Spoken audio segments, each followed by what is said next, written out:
Hey guys, as we wind down tonight, we descend, gently, slowly, into a world where the air is thick, the torches flicker, and your job smells worse than your worst nightmares. We're talking about medieval Gong farmers, the ones who worked below the castles and behind the inns, the ones who went where no one else dared, because they had to. Imagine this. It's midnight. You're climbing down a narrow, crumbling shaft carved into the stone wall behind a latrine chute. Your boots squish and you pretend not to think about what that means. The torch in your hand hisses as the moisture in the air kisses its flame, and the smell, well, it's not describable, not really. It's like onions gave up on life, mixed with despair and sat in a puddle for a year. And this was your job. So, before you settle in, feel free to give the video a like and hit subscribe if you're truly enjoying the journey.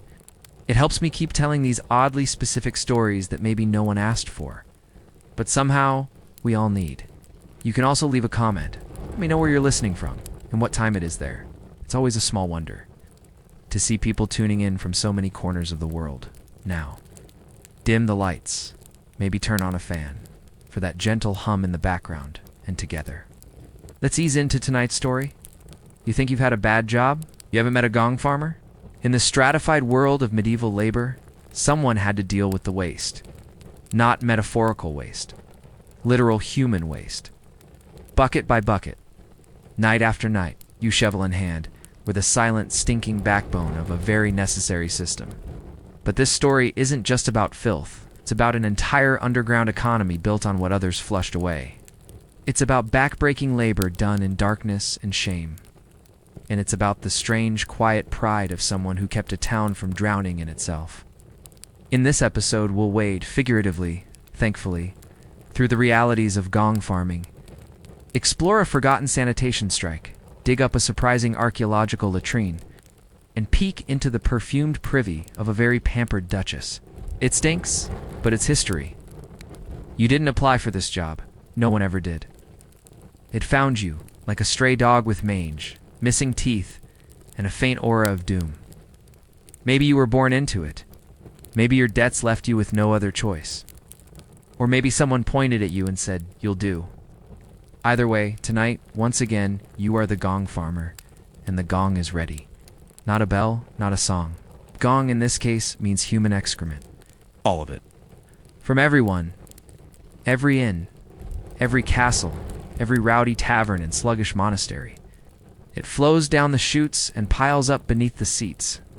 And your job, noble in its necessity and revolting in every other way, is to shovel it out by torchlight.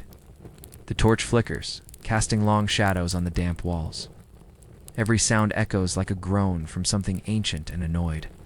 The pit is deep. You climb down using footholds carved into stone, slick with something that absolutely isn't water. Your boots slurp into the muck. You regret wearing boots. Again, the smell isn't one smell. It's layers. Top notes of ammonia, mid-tones of rot, deep earthy bass that no candle can chase. It doesn't just enter your nose. It takes up residence in your pores, your clothes, the very strands of your hair. You can bathe after this, if you're lucky. You can even change your tunic, but the smell, it stays. People avoid you. You don't blame them. Children whisper behind their sleeves. Shopkeepers serve you from a distance, as if your presence might infect the apples. You get used to walking quickly, head down, hoping the breeze is going the other way. It never is. There's a fantasy, sometimes, that maybe this load won't be so bad. Maybe the pit is half empty. Maybe someone else came earlier. Maybe you won't gag this time. All lies. It's always full, always waiting, always worse than you remember. You try not to look too closely at what you're shoveling. That way lies madness. But every so often, something shiny catches your eye. A coin, maybe? No, just a particularly deceitful mushroom. You poke it with your spade. It bursts. You regret everything. The tools don't help. The shovel has a loose handle. The bucket leaks. The cartwheel squeaks like it's mocking you. You push. It sticks. You pull. It tips. Every load is a gamble. Will it hold? Will it spill? Will you finally give in and cry? No, not tonight. No. You've cried already this week. There's no glory in this. No upward mobility. There's no employee of the month. Just the hope that you can finish the night without falling in. Again, you have once, and people still remember. And yet someone has to do it. The town needs you, not that they'll say it. You are the reason the streets don't flood with waste. You are the reason the Privys keep functioning.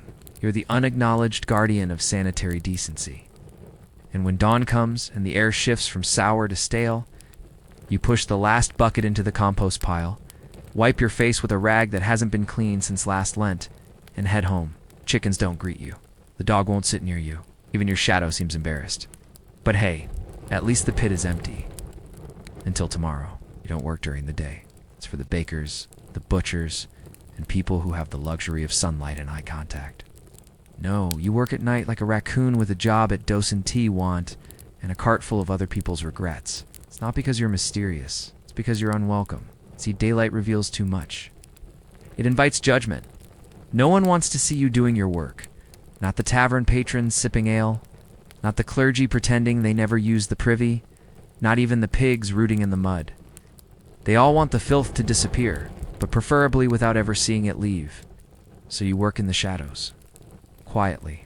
An unspeakable process best performed when the town sleeps. And also because of the smell. The night air does something to it. Muffles it slightly. Diffuses it like a horrible perfume spread too thin. During the day, heat would lift every note into the sky like a choir of rotting onions. At night, the stink clings low, like a sulking ghost.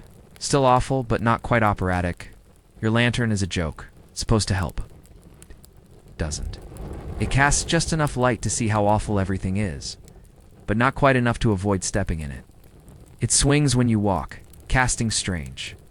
Twitching shadows on the stone walls, your own silhouette included, bent at an angle that suggests you're plotting to rob yourself. You carry a long pole, which sounds useful, is not. It's for poking, scraping, dislodging. But mostly it's just for waving dramatically when rats get too confident. The rats are regulars here. Bold, glistening, rude. They don't fear you, they fear nothing. They're your coworkers now. You tell yourself maybe tonight, the city watch will nod politely as you pass. Maybe someone will say thank you. Maybe there will be a warm bowl of something at home. None of that happens. The guard looks the other way. A boy throws a pebble. Innkeeper sees you and closes the shutters. The timing, as always, is terrible. You reach the alley behind the monastery. The chute here is long and angled just wrong. The waste collects like it is hosting a party and forgot to leave. You shovel. The bucket creaks. Something moves in the pile. You don't ask questions. Questions are for people with better life choices. Somewhere in the distance, a bell tolls midnight, or maybe it's 1 a.m. Time is slippery when you're knee-deep in someone else's past decisions.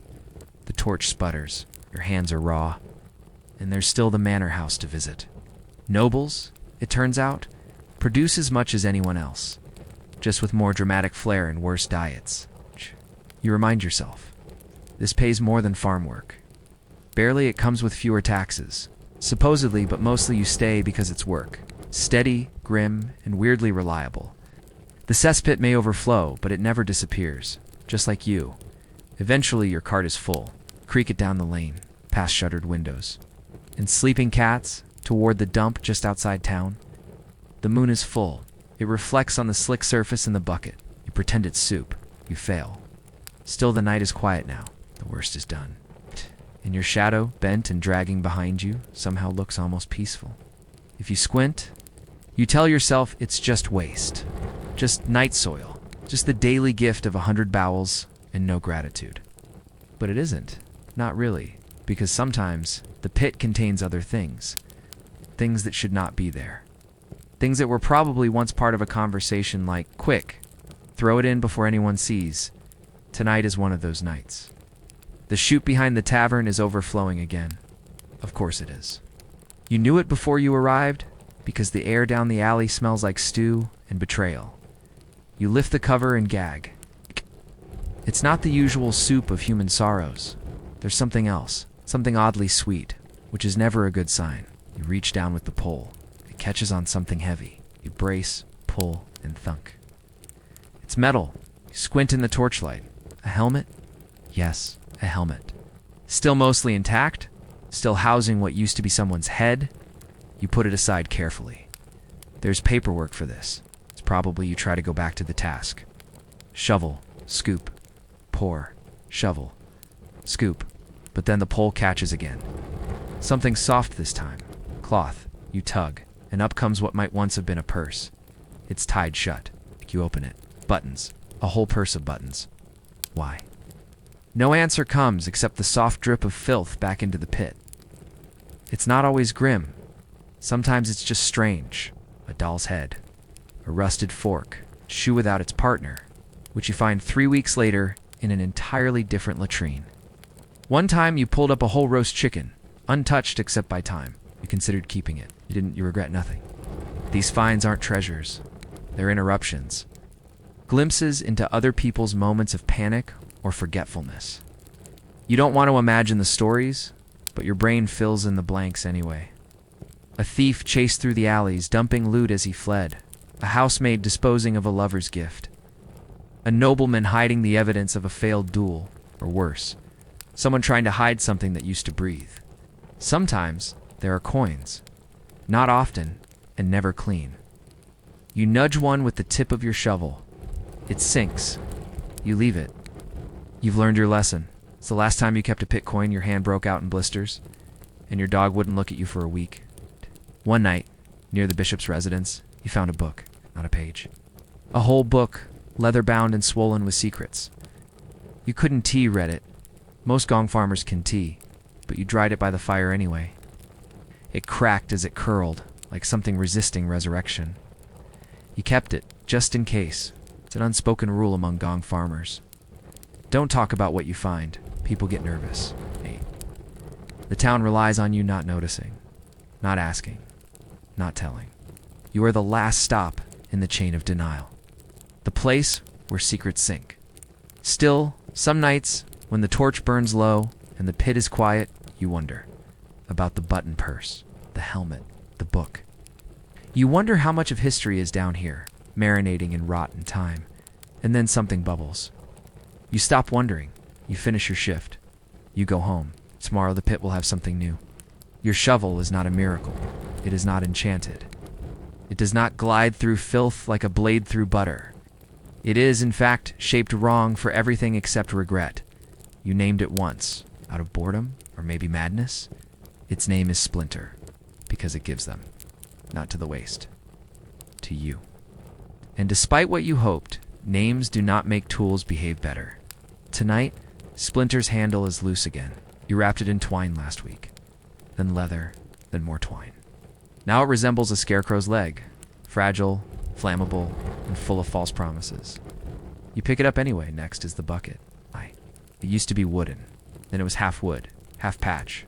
Now it's mostly patch. Iron rings hold it together like a corset built by someone who hated structure. It leaks. Not always. Just enough to keep you guessing. It's just enough to dampen your boot and make you wonder whether that warmth is sewage or hope. It's never hope. The cart, a legend. Every Gong farmer inherits one. Yours was old when your grandfather's cousin borrowed it. It squeaks like a confession. It lists to the left like it's haunted. The wheel is egg-shaped now. It's not broken, just evolving. You push it through the alley, and it argues with every stone. You hit a pebble, it stops.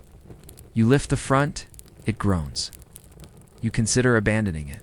You do not, because it's yours. Because it's stubborn. Because you've bonded now, through trauma. There is a rake, supposedly. It's missing most of its teeth, like a knight with a drinking problem. Its job is to sift, stir, loosen, but mostly it falls over and pretends to faint at the sight of filth.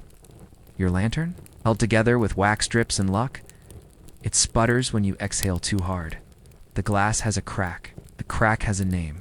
Don't breathe near it. Carry it on a hook that swings and hits you in the knee every third step, consistently, relentlessly. And of course, there is the pole. The pole is for prodding, unclogging, measuring depth, sometimes waving at rats in despair. It's taller than you, slightly crooked. Its tip is metal but dull. One end is sticky. You don't want to know why. You once tried to clean it. It refused. You sharpened it once, in optimism. It dulled itself within a day, out of spite. Every tool you own is alive in the worst way. They are not companions. They are coworkers that hate you. You dream of better tools, a real scoop, a bucket that seals, cart with 2 working wheels. Maybe a rake that doesn't scream when it touches something soft. But those belong to a different world. The world of well-funded cesspit teams, the elite gong squads of royal courts, not you, you're local. And so you adapt. You fix what breaks. You curse what refuses. You whisper threats to your shovel. You promise the cart a new axle if it just makes it to the dump. You lie, it believes you. It's your relationship now, when the cart tips. Again, you don't scream. You sigh. You gather the pieces. You mop the spill with a broom that's mostly wishful thinking. And as dawn creeps in, you rest your shovel against the wall. You pat the bucket. You look at your blistered hands and think, at least they didn't break tonight. No, the tools will betray you again, but for now they rest, and so do you. You've finished your rounds. The buckets are full. The cart is groaning. You are, once again, the invisible hero of an ungrateful city. And now it's time for the final act of the Gong Farmer-S opera, the dump. Lies just outside town. Not too far, not too close. Close enough to reach by wheel and blister, but far enough to pretend it's someone else's problem. You pass through the back gate, the one no one talks about. It's hinged like a guilty secret and squeals like it's confessing every sin ever buried in a chamber pot. The guards don't stop you. They don't even look at you. No one looks at you when your cart smells like an open wound wrapped in onion soup. The road is rutted, not with wagon tracks, but regret. The air changes as you near the site. It goes from vaguely unpleasant to, oh no. The scent is thicker here. Not just waste, but decay, damp hay, burning straw, and something acrid that might once have been cabbage. The kind of smell that curls your nose hairs into tiny question marks. You arrive at the edge. A pit. A depression in the earth. Not metaphorically, though it feels that way. It bubbles. Gurgles. Smokes in winter. Steams in spring. You know, the way it shifts with the seasons. Dry crust in summer. Sticky soup in autumn. Frozen crust over horror in winter. You tilt the bucket. It glurps. That's the only word for it. Not a splash. Not a pour. A glurp. Half solid, half sentient. The waste joins the heap with all the enthusiasm of a cat being bathed. You stand still afterward. Just a moment. The silence here is different. Heavy, sticky. Even the birds don't come near. You once saw a crow try. It dropped dead mid-caw. This place isn't marked on maps. Children aren't taught its name, but it exists. It always has. It's older than the walls. It was here before the inn, before the chapel. Before the cobblestones, quiet companion to civilization's less polite functions. There are rules. Unspoken, of course. Don't dump too close to the edge. It collapses. Don't dump too far out. Someone's already buried something there and you don't want to disturb it. Don't linger. Don't whistle. Don't, under any circumstances, follow the noise. Yes, there's a noise sometimes. A rustle, a whisper, a bubbling that sounds like speech. You don't ask, you don't stay. You tell yourself it's rats. That's what everyone says. But the rats don't go this far. You mark your spot with a stick, not for anyone else, for yourself. So you remember where your load ended, so you don't step there again next time. You've stepped there before. You still have the nightmares. On the way back, the cart is lighter. So are your shoulders. The worst is behind you, literally and metaphorically. The sky is just beginning to soften at the edges. The stars dim. A rooster crows, confused and early. You walk faster now. The stink trails behind you like a reluctant dog. The town is waking. The windows crack open. The chimney smoke begins to rise. You disappear down a side street, just in time. And when the baker pulls out his first loaf, hot and steaming from the oven, no one asks where the smell went. They just eat. You pass people in the street every morning just as they're waking up. Merchants arranging baskets. Children chasing each other through mud. Old women sweeping doorsteps like they're brushing away memories.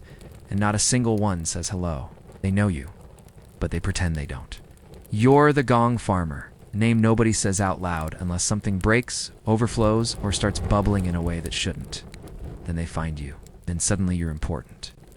Then you're Sir and Master Gongman, and could you please come immediately? There's a situation behind the bakery and the smell is interfering with prayer. But most days, nothing. No nods, no smiles. Just a quiet shuffle to the side, as if your shadow might stain them. You tell yourself it's fine. You don't need thanks. You don't want attention. You'd probably panic if someone actually shook your hand out of habit and hygiene. But the silence eats at you a little, like mold on bread you were saving for later. Maybe once you hoped for more. A better job. A cleaner one. Maybe you even imagined being a craftsman with tools that built things instead of just removing things. You thought about becoming a tanner till you learned that also involves smells and skins and other forms of social exile, so you stayed. And now the stink isn't just on your clothes, it's in your name. You pass a tavern. A boy leans out and shouts something. You don't catch the words, but the laughter lands. You keep walking. One foot in front of the other, the mud clings, so do the looks. Once the mayor's nephew got sick, fever, delirium. He shouted nonsense for 3 days. On the 4th, he called out for the man with the shovel who glows in the dark, though they sent for you. Turned out, the boy had fallen into a pit a week earlier while sneaking into the apothecary's garden. He found his shoe down there, still attached to the smell. Cleaned it up, quietly, thoroughly. The mayor didn't thank you. He nodded once. That's your reward, mostly. Nods a coin dropped without eye contact. A whisper behind closed doors. You're the necessary ghost. The town forgets you until they need you. And when they do, they remember in full detail. Your smell, your tools. The sound your cart makes when it turns the corner. You could disappear for a day and no one would say a word. Disappear for 2. And suddenly the abbess is praying for divine plumbing and the constable is asking who has been assigned to the privies. Because for all their nose-pinching and head-turning and vague pretending, the town knows one truth. Without you, it all overflows. Nothing ruins market day like a flooded latrine behind the cheese stall. So you keep going. You accept the silence. The mockery. The way people avoid eye contact, like your gaze might smear. You walk past them, unseen and unforgettable. And in the rare moment when someone dares to ask, do you ever wish you did something else? You don't answer. You just smile. Because you know exactly where their waste ends up. And who can find it. You'd think winter might help. That maybe. Just maybe. The cold would freeze the smell, harden the muck, and make everything less splashy. You'd be wrong. Winter doesn't help. Winter laughs. It begins before sunrise, as it always does. You pull on your stiff boots, still damp from yesterday's rounds. The leather is frozen into a shape that suggests someone died wearing them, and you borrowed them in a hurry. You wrap your cloak tighter, though cloak is generous. It's more a blanket with buttons. One button. It's gone. Your breath fogs in the air like a ghost with nowhere else to be. The cart's wheels are frozen to the ground. You kick them. They insult your toes. You kick again. Nothing. You threaten to set them on fire. They seem unmoved. Eventually, with enough rocking, pleading, and muttered profanity, the cart breaks free. It creaks like an old man's knees and begins to move. Slowly, unwillingly, and slightly sideways. The pit at the back of the blacksmith shop is half frozen. You stare at it. It stares back. The surface is solid. Thinly, like the crust on overcooked porridge. You prod it with your pole. It resists. You prod again. Cracks, slowly, menacingly, like a promise you regret making. You start to shovel. The filth doesn't scoop. It scrapes. It clings. It comes up in jagged chunks. Each one the color of defeat and the weight of someone else's dinner. Your shovel, splinter, groans. Your back does the same. Everything smells colder, but not better. Just sharper. The stench has edges now. It slices into your nostrils with all the finesse of a butcher learning to ice skate. Your hands are raw. Gloves are a luxury. The last pair you had got soaked last week and froze into something that now resembles a fossilized squirrel. So it's bare fingers today. Again, you can't feel your thumb. You don't miss it. It never did much. A breeze picks up, a cold, sharp, precise. It finds the gap in your collar. It moves down your spine like a regretful lover. You dump the bucket. It clinks. You've never heard that sound before. Waste, frozen into shape, refusing to blend with the heap. It just sits there, like a judgment. You try to laugh. It comes out as a cough. The torch won't stay lit. The wind keeps stealing it. You relight it 5 times. You start muttering to the flame, begging, threatening, promising favors. It flickers. It dies. You give up. You work in darkness. Trip over your own rake. Again, it's always in the wrong place. You toss it aside. It lands in a pile and vanishes completely. You do not retrieve it. You slip twice. Catch yourself both times. At the third, you fall. It's not all the way, just enough to bruise your pride in one elbow. You lie there, staring at the sky. The stars twinkle. You wonder if they can smell you. Eventually, you get up. You finish the job. You drag the cart back through frost-covered streets that sparkle like they're mocking you. The frost is pretty, your fingers are blue. The stink is preserved. The job is done. Until tonight. You're not religious. Not in the structured, bell-ringing, sermon-hearing kind of way. But you respect the idea of holiness. At least until you have to clean behind it. The church has a privy. Of course it does. Even monks have bodily needs. They just pretend those needs are sacred and unscented. Spoiler. They're not. The chute here is long and awkward. It was built with theological intent, which is to say, badly. You suspect the architect had never used a toilet or gravity. The waste collects in a stone basin that's too wide to reach into comfortably and too shallow to stay clean for long. You approach it with caution and a pole. The smell greets you like a failed confession, as layers, incense, damp stone, cabbage, and something faintly reminiscent of guilt. Not personal guilt, collective, as if the sins of the congregation have also chosen to exit through this chute. You dip the pole, it meets resistance, then squelch. You pull back something unidentifiable. You don't ask questions. You never do here. There's always a risk behind the church. The monks insist on privacy. They also insist they never use the privy, which makes the steady, weekly build-up all the more miraculous. Sometimes you think the waste behind the church might be divine in nature. It behaves strangely. It bubbles when it shouldn't. It smokes on cold mornings. Once it whispered, you chalk that up to exhaustion. Odd. And yet you haven't gone back without humming softly to yourself. Just in case it helps. The shovel doesn't like this pit. Splinter has a particular groan it saves for ecclesiastical muck. The cart's wheel locks every time you approach the church gate. You consider whether your tools have developed religious trauma. You do not judge them, you feel it too. This morning, Brother Cedric catches you in the act. He stares. You nod, says nothing. Then, after a long pause, he says, "The Lord moves in mysterious ways. Want to ask if the Lord also backs up during feast days? But you don't. You just keep shoveling. There's something deeply humbling about cleaning the waste of holy men, especially when they insist they are above such things. You find fragments sometimes, bits of parchment, prayer beads, the occasional chicken bone. You tell yourself these are unrelated. You are probably wrong. The stone walls echo your movements. Every splash becomes a sermon, every scrape a psalm. Consider composing a hymn called Ode to the Forgotten Bucket. You hum the first line, "Deliver us from this pit, O Lord, and also from Brother Cedric's cabbage soup."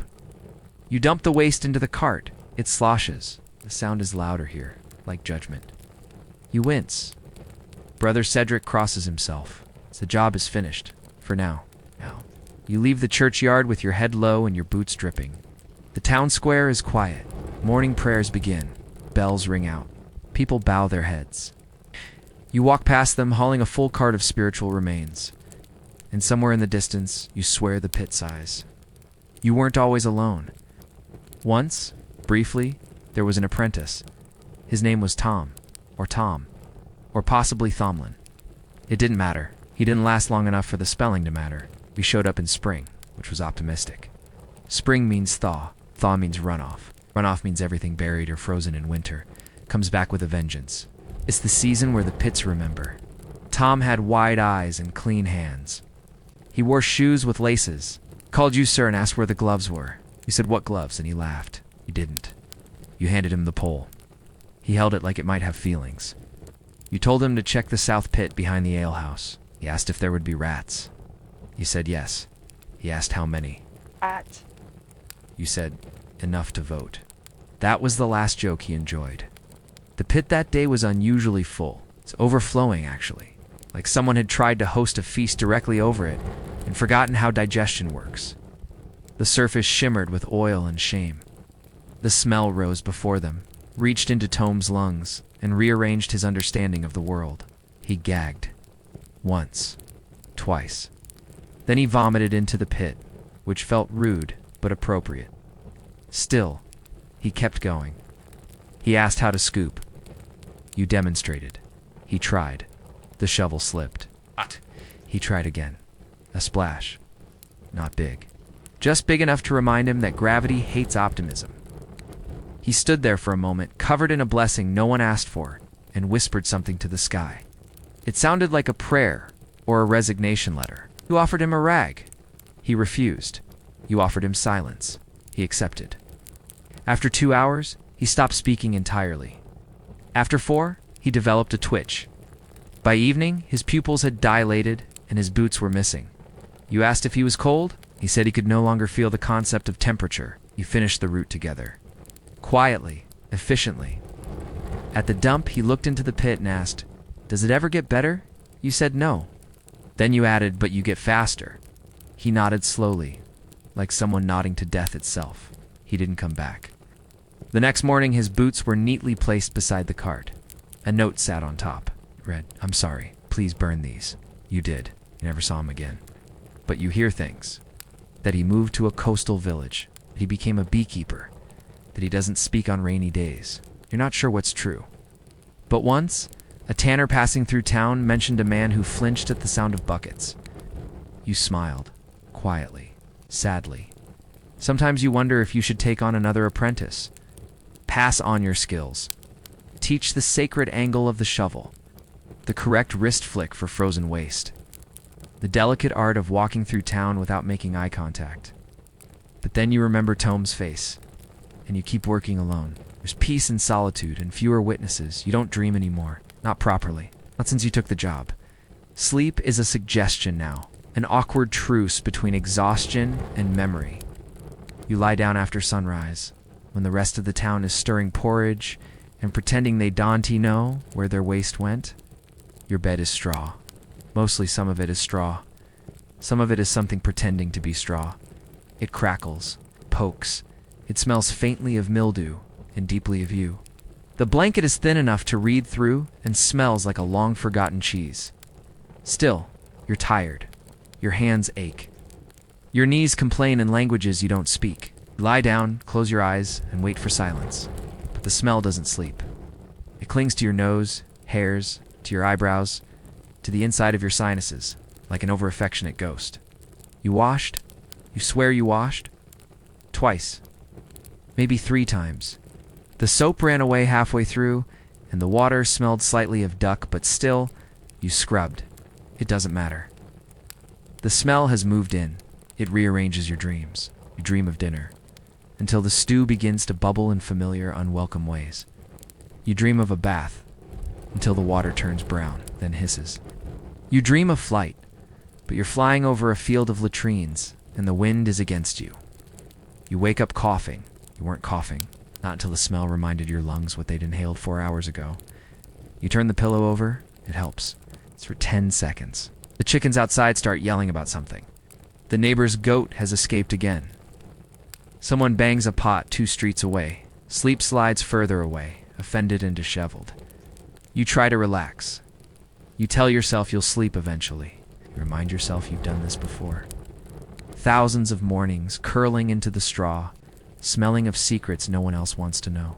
It always works. Eventually.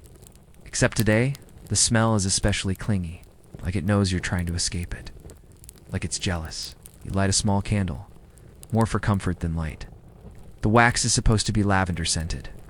It mostly smells like old church and regret. You inhale deeply.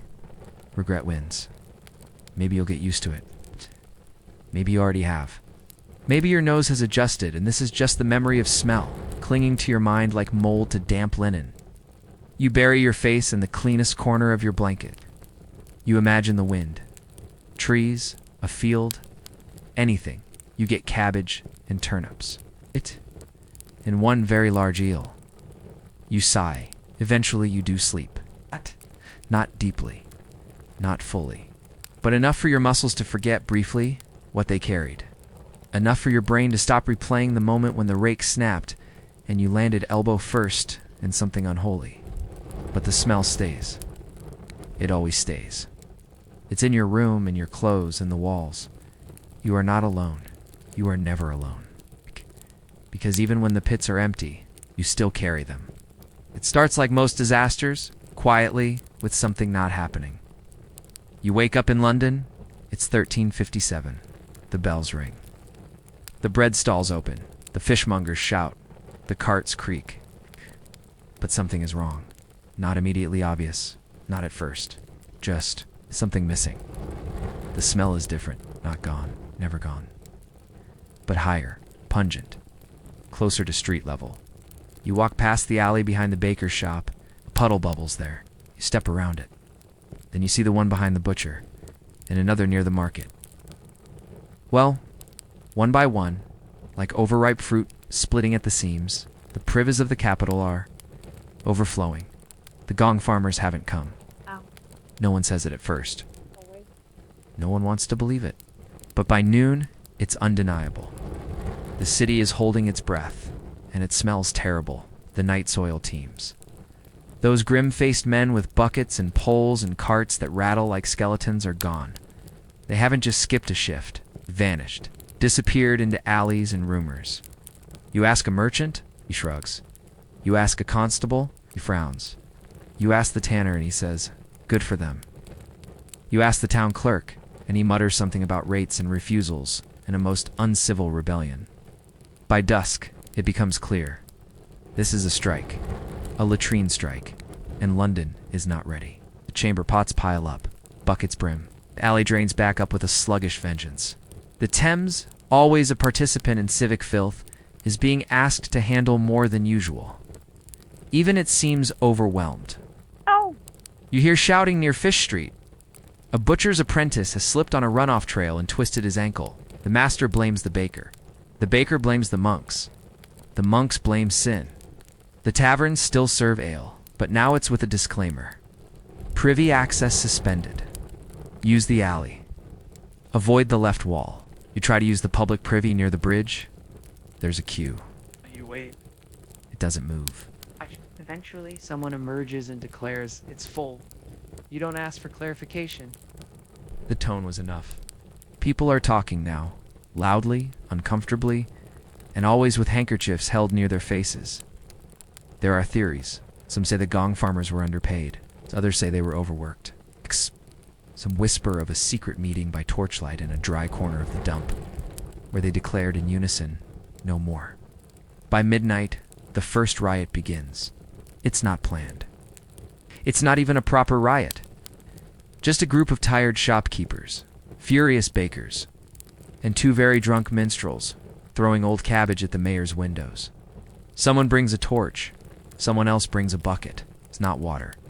You go home, you close the shutters. You try not to think about what tomorrow smells like. The next morning, the smell knocks first. It seeps through cracks, creeps under doors, floats over windowsills like an uninvited guest who brought nothing and plans to stay forever. You wake up gagging. Not dramatically, just politely, gentle. Retch into your sleeve, you step outside, and it's worse. The whole street has become a nose's worst nightmare. The gutters glisten, not with rain, but with betrayal. Someone has clearly tried to clean with vinegar, or wine, or hope. None of it worked. A neighbor leans out from an upstairs window and shouts, "They still haven't come." Another yells, "Back. It's been 2 nights." Third just dry heaves into a flower pot and shuts the shutters again. The city is in crisis, not the dramatic kind. No fires, no invaders, no mobs with pitchforks. This is subtler, slimier, a slow rot from below, the kind of unrest that squelches when you walk through it. You try to go to the market. The fishmonger's stall is closed. The butcher has moved his cart 3 streets over, uphill, claiming better breezes. The baker has set up shop near the church, where the stench hasn't reached yet. You pass the public latrine again. The line is gone. It's not because things have improved, but because hope has died, sign hangs on the door, closed for reasons. Below that, someone has written, "We know the reasons." The town council meets in haste. They sit in a chamber above the guild hall, windows open, faces green. Someone suggests doubling the Gong farmers' wages. Someone else says that will set a bad precedent. Someone else vomits into a ledger. Nothing is decided. By mid-afternoon, the children are making up songs. It's filthy songs. It's about buckets and pits, and a heroic Gong farmer named Sir Shovelot. They march down the street singing it. People clap, then cover their noses again. You pass the dump on the edge of town. Hasn't grown, not noticeably, but the smell is anticipatory. Like it knows it's about to be promoted from background horror to central character. You think of the Gong farmers, all of them. Where are they now? Hiding, organizing, bathing for the first time in years, or just sleeping in peace, smug in their absence. You wouldn't blame them. The city never thanked them, barely paid them, treated them like shadows with shovels. And now those shadows are gone, and everyone is staring into the daylight of their own filth. You see a priest spreading ash at the threshold of his chapel. "A plague," he mutters. "It's got to be a plague." You nod. It's because saying poor municipal planning and wage disputes doesn't sound biblical enough. By sunset, the cobblestones are slick, not wet. Slick. A child falls. Stands. Up. Looks at their hand. Cries. Then screams. The street clears. You go home. You bar the door. You place herbs near the windowsill. You light a candle and pretend it helps. And all the while, the buckets stay full. Asterisk, asterisk, the mayor does not handle smells well. He's a man of silks. Scented oils and long-winded speeches about civic duty delivered from balconies high above the people. His idea of hard labor is lifting a goblet with his left hand. So when the night soil strike enters day 3, he panics in the polished, perfumed way that only a bureaucrat can. At first, he tries proclamations. A town crier is dispatched to announce, "Let it be known that the sanitation issue is under review." He rings his bell. No one hears the words. They're too busy holding handkerchiefs to their faces and stepping around things that shouldn't be stepped around. Next, the mayor tries threats. He posts notices. Any Gong farmer found absent from duty shall be fined, flogged, or otherwise. Strongly encouraged, no one reads them. The paper curls in the humidity. Pigeon uses one as a nest liner. Then he tries diplomacy. He sends a letter written on vellum, sealed with wax, full of flourishes and florid we beseeches. It is delivered to an address no longer occupied. The house smells faintly of victory and turnips. Neighbor says they saw the Gong farmers leave in a cart covered with a tarp, heading east. Then comes the idea. The mayor, in what he later describes as a moment of bold leadership, decides to demonstrate that the task isn't so difficult. How hard can it be, he says, to remove a few buckets of human matter? He borrows a cloak, he borrows gloves, he borrows a cart. He does not borrow the knowledge. With 2 guards flanking him, neither enthusiastic, both suspicious. He approaches the Privy behind the scribe's office. It's a small chute, low to the ground, deceptively quiet. He opens the cover. A noise emerges. Wet. Reluctant. The mayor recoils. He takes a step forward. His boot slips. One guard catches him. The other laughs, briefly, then apologizes. He steadies himself. He lifts the first bucket. It tips, not into the cart. On to the mayor, he screams. It's not loud, it's not brave. It's the sound of a man whose last illusion has just died in his. Nostrils, he demands a cloth. No one has one. He demands hot water. It is not available. He demands dignity. That, too, has gone on strike. He returns to his home, sopping, staggering, and 50% less confident. Child sees him from across. The square and yells. The mayors join the Gong men. The chant catches on. That night, the city is quieter. Not cleaner, just quieter. The mayor sends a second letter. This one is shorter, less velvet, more vinegar. Simply reads, "We are ready to discuss terms." Aye. It is pinned to the gate of the dump with a bone. No one sees who delivers it, but in the morning, there's a change. One cart rolls through the fog. old, squeaky, familiar. The mayor watches from his window, still scrubbing. He says nothing. But he does not argue when the council votes to double the wages, asterisk. Asterisk, the meeting does not happen in the town hall. The town hall smells faintly of beeswax and fear, and the Gong farmers prefer a location that better reflects the nature of their profession. Or, rather, the edge of the dump near a large flat stone and a suspiciously well-worn bench made of 2 crates and an old door. You are not present, not officially, but you hear everything. The wind carries sound here, along with other things. You wish it wouldn't. The Gong farmers arrive in their work clothes, just to say clothes that have been washed with more hope than water. Some wear cloaks, some wear scowls. All carry shovels, not for threat, but for punctuation. The mayor's envoy arrives in a cart that smells of roses and fear. 3 clerks, 2 scribes, and 1 poor lad tasked with taking minutes who looks. Like he might faint, the farmers sit, the clerks stand. Someone clears their throat. The wind clears its nose. There are no greetings. The first request is simple. More pay. We carry the city's secrets, one farmer says, and we carry them uphill. This gets a nod. The mayor's envoy writes it down, then smudges the ink with a shaking hand next. Gloves, real ones. Not sacks tied with string. This is met with murmurs. Gloves are expensive. So are infections. Respect is mentioned. Politely then again, less politely. Rest days? No more threats from boys with clean shoes, eh? Place to sleep that doesn't smell like the job. One clerk asks if a bonus could be offered instead of all that. He is politely invited to spend a night in the South Pit and reconsider his definition of bonus. Then comes the strange one. Torches that don't go out when you breathe near them. A poet among the farmers insists on this. Everyone nods.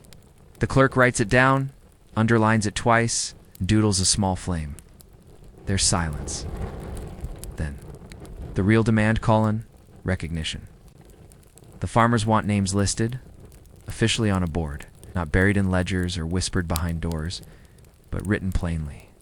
These are the ones who carried the waste, so you didn't have to step in it. The clerks whisper. The envoy hesitates. The boy with the minutes drops his quill. But the mayor, still scrubbing his boots somewhere in shame, has already agreed, quietly, desperately, so the terms are accepted. Not with a signature, but with a nod.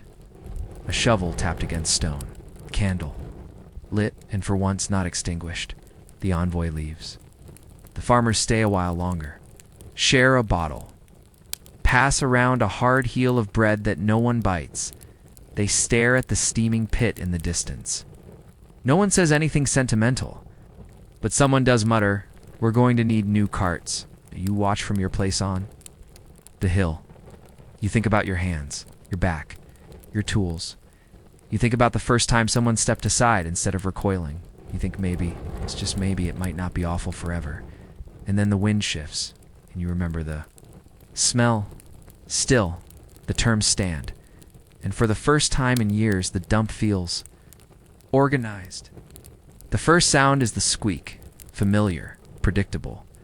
Annoying in the way a dripping faucet is, but also oddly reassuring. It means the cart is back, the wheels are turning. The Gong farmers have returned, but no one claps, no one cheers. That would mean admitting they noticed the absence.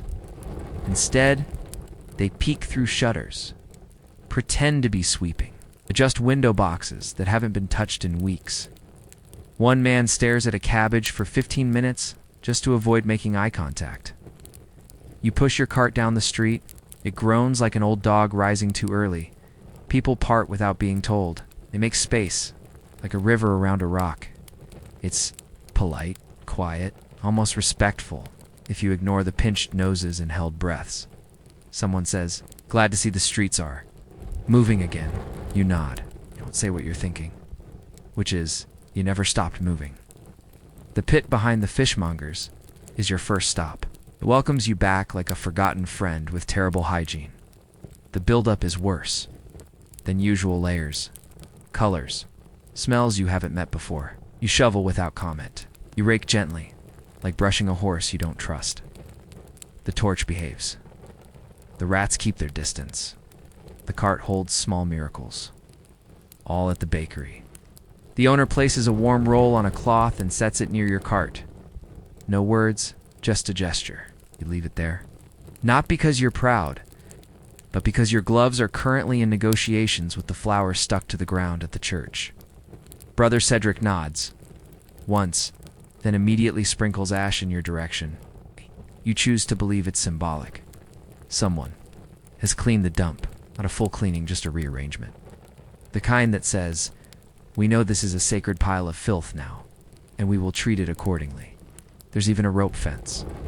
Of sorts, later that day, a child stops you. He points at your shovel. "Is that the one?"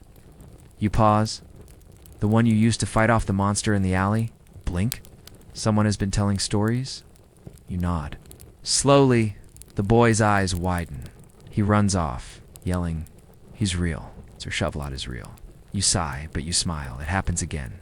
A woman dips her head as you pass. Okay, a tanner offers to fix your glove. No, the blacksmith's apprentice asks, "What kind of wood is best for shovel handles?" You tell him, "The kind that doesn't give up." You finish your route. Dump. At the last bucket. Wipe your hands on a cloth that's more hope than fabric. And as you return down the main street, the bells ring in the chapel. You used to resent that sound, but today, it seems like rhythm. It's like structure. Like maybe the city is breathing properly again. Shallowly. Yes. But in time, you pass the town hall. The mayor watches from a window. His boots are clean. His eyes. Less so. He nods.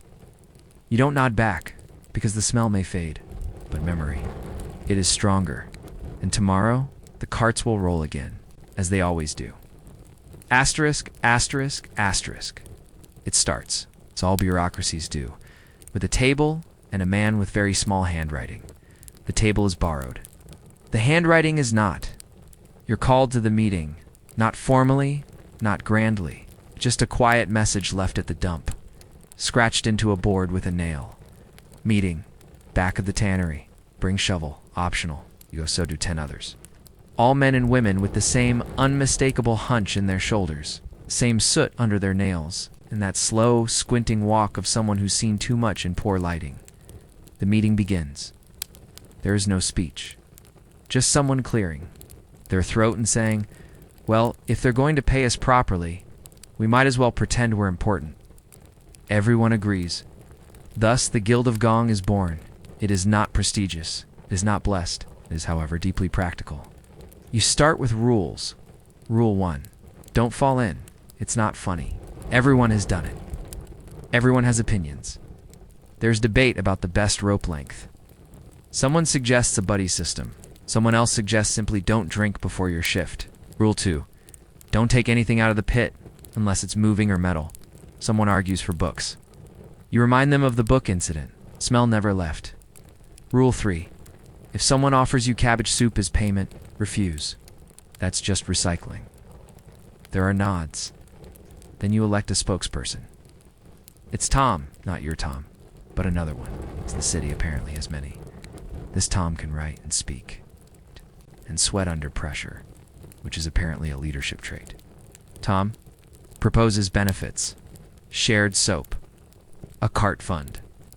Backup polls, someone suggests a holiday, no one laughs. They mean it. The next day, Tom visits the mayor with a folded parchment, signed with thumbprints and shovel marks. The mayor sighs and reaches for a stronger smelling candle. Hot. But he doesn't say no. You get a stamp. A crest even. It's a bucket with wings. Someone calls it absurd. Someone else gets it embroidered on a sleeve. There are meetings now monthly. You discuss new pits, old tricks, which torches work best in wind. You assign routes, check on injuries, swap gloves when someone gets lucky at market, and slowly the work changes. Not easier. Never easier, but clearer. Now, when a child shouts "Gong Farmer," it's not always with disgust. Sometimes it's followed by, "That's my uncle," or "They helped fix the alley." You still stink. That part doesn't change. But now, when you walk the streets, some people step aside out of respect, not just revulsion. There's even a little wooden. Sign at the edge of the dump now. It reads, Guild of Gong East, Year of the Overflow. You laugh every time you pass it. Quietly, but with feeling. Because once, you were a shadow, and now you're a shadow with minutes, dues, and a truly unhinged crest. You never thought you'd belong to something official. But here you are, badge pinned. Cheval steady. And somehow, still here. Asterisk, asterisk, asterisk, it turns out. When you spend your nights collecting what others flush away, you start to notice things. Not just smells. Stories. You don't mean to. You're not snooping. But when people whisper near windows or drop letters in, haste or mutter secrets to themselves thinking no one's around, well, you're there. With your shovel. And your ears. And the filth listens too. You know who's sick. But the something dash was dash wrong, dash with dash that, dash piled, dash behind, dash the dash midwife sick. You know who's been sneaking into whose cellar? Drinks too much and blames the soup. Keeps burning letters before their red dot. You know about the nobleman with the silver tooth who always insists his bucket be emptied before dawn and once dropped something that didn't slosh. You didn't touch it, but you saw the shape. Long, sharp, wrapped in cloth. You heard about the merchant's wife who hasn't been seen in weeks, and found her ring buried in a pit behind the stables. You didn't ask questions. You don't? Ask questions. But the rats had been gathering there oddly, and you overheard the baker's apprentice sobbing into the alley drain, repeating, "It was just bread. It was just bread." The filth tells its own story, even if no one wants to read it. There's a man in the guild who says he once identified a thief by the smell of cinnamon, another who swears he traced a minor scandal by tracking unmentionable fabric fragments down a line of 5 privies. You don't know if they're lying? You don't care? The point is, it's possible. You never talk about what you hear, not publicly. That's the rule. But among yourselves? Oh, you talk. Not loudly. Not at meetings. But at the dump over a cracked flask and a crust of bread that tastes faintly of lie, the stories come out. The coded kind. Did you see the bishop's basin this week? Someone's been into the apothecary again? It's glowing? I wouldn't lean too close to the cooper's pit, unless you like vinegar and shame. It becomes a kind of power. Not flashy, not official, but real. The kind that lets you raise an eyebrow at the mayor's aide and watch him. Blink twice before backing away. The city still doesn't. Acknowledge it. They still act like you're invisible. But they're quieter now when you pass. It's not because of the smell. Because of what you might know. Even the guild is careful. Tom keeps a ledger now. Not of names, but of incidents, noteworthy findings, potential concerns, unusual night noises. It's locked, of course. But you know the key is just a bent spoon under a brick. That's the level of secrecy here. Just enough to feel secure, not enough to actually be secure. Still, it makes you think. You've seen the city from underneath, from inside. They look down on you. You've looked up at them and noticed who flushes more than they should. No one ever taxed the smell. That would have made too much sense. Instead, they taxed the buckets. It started, as most terrible ideas do, with a scribe and too much free time. Somewhere between cataloging pigeon sightings and recording how many.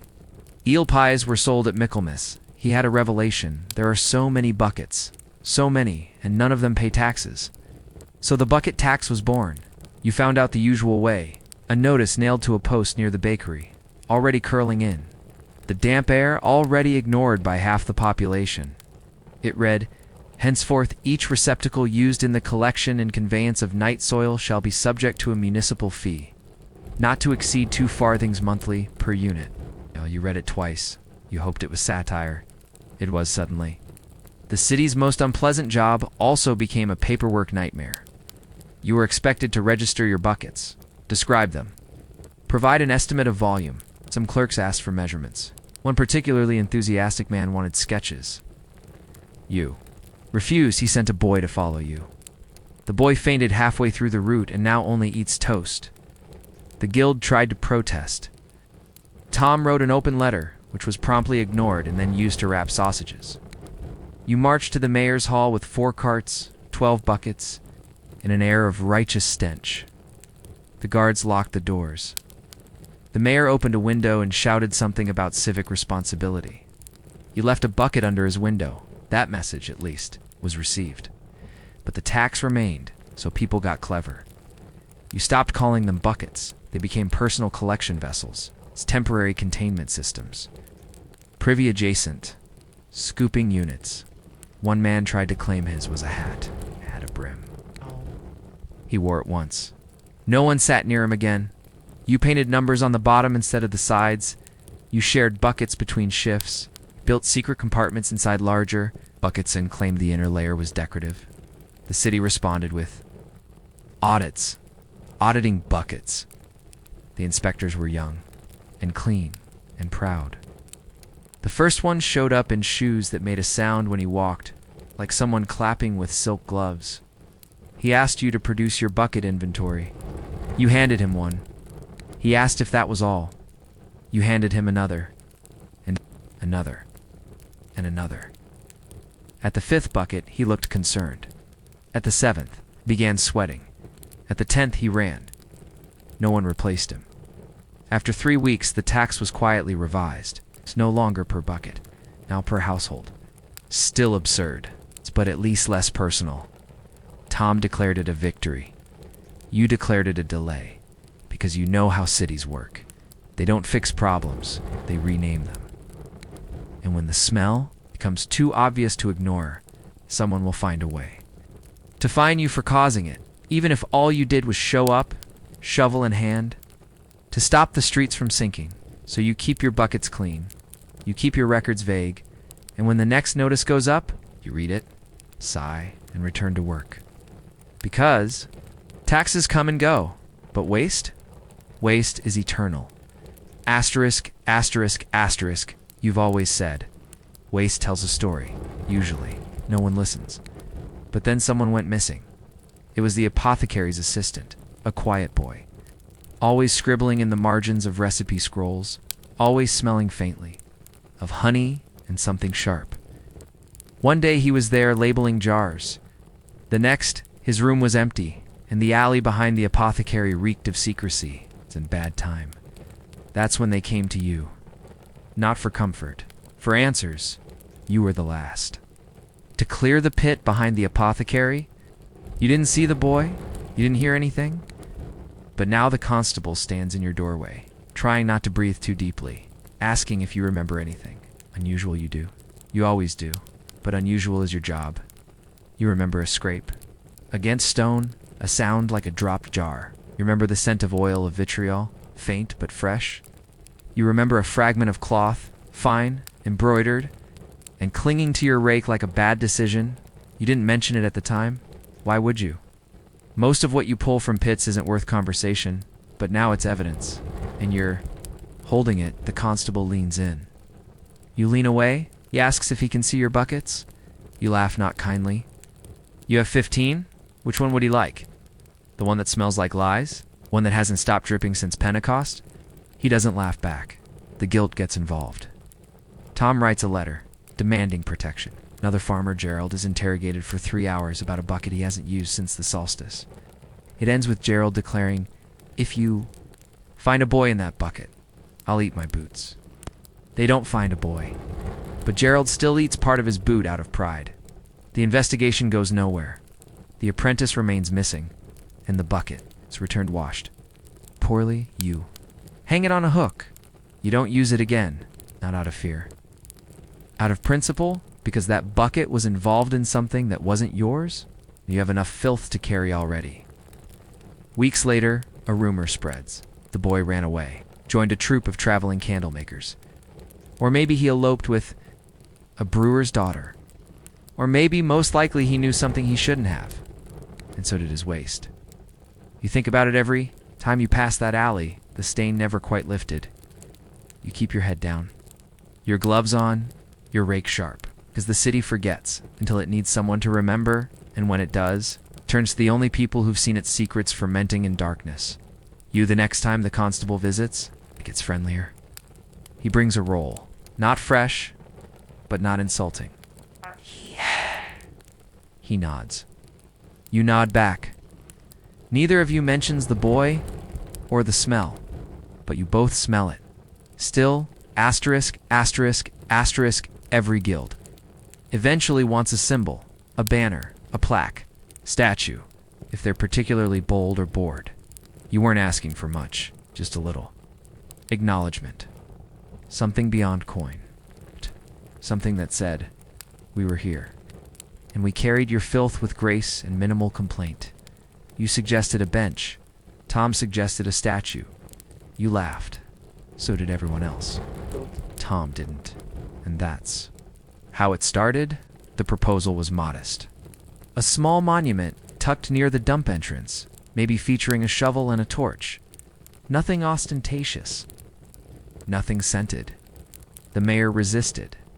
Naturally, it's not. It's appropriate, he said, from behind his embroidered desk scarf. Oh, people don't want to see that, she replied. They already smell it. That silenced him for a full 15 seconds, a record. Eventually, enough letters, grumbling. And one ill-timed chamber pot incident involving a tax collector and an unlocked window. The council relented.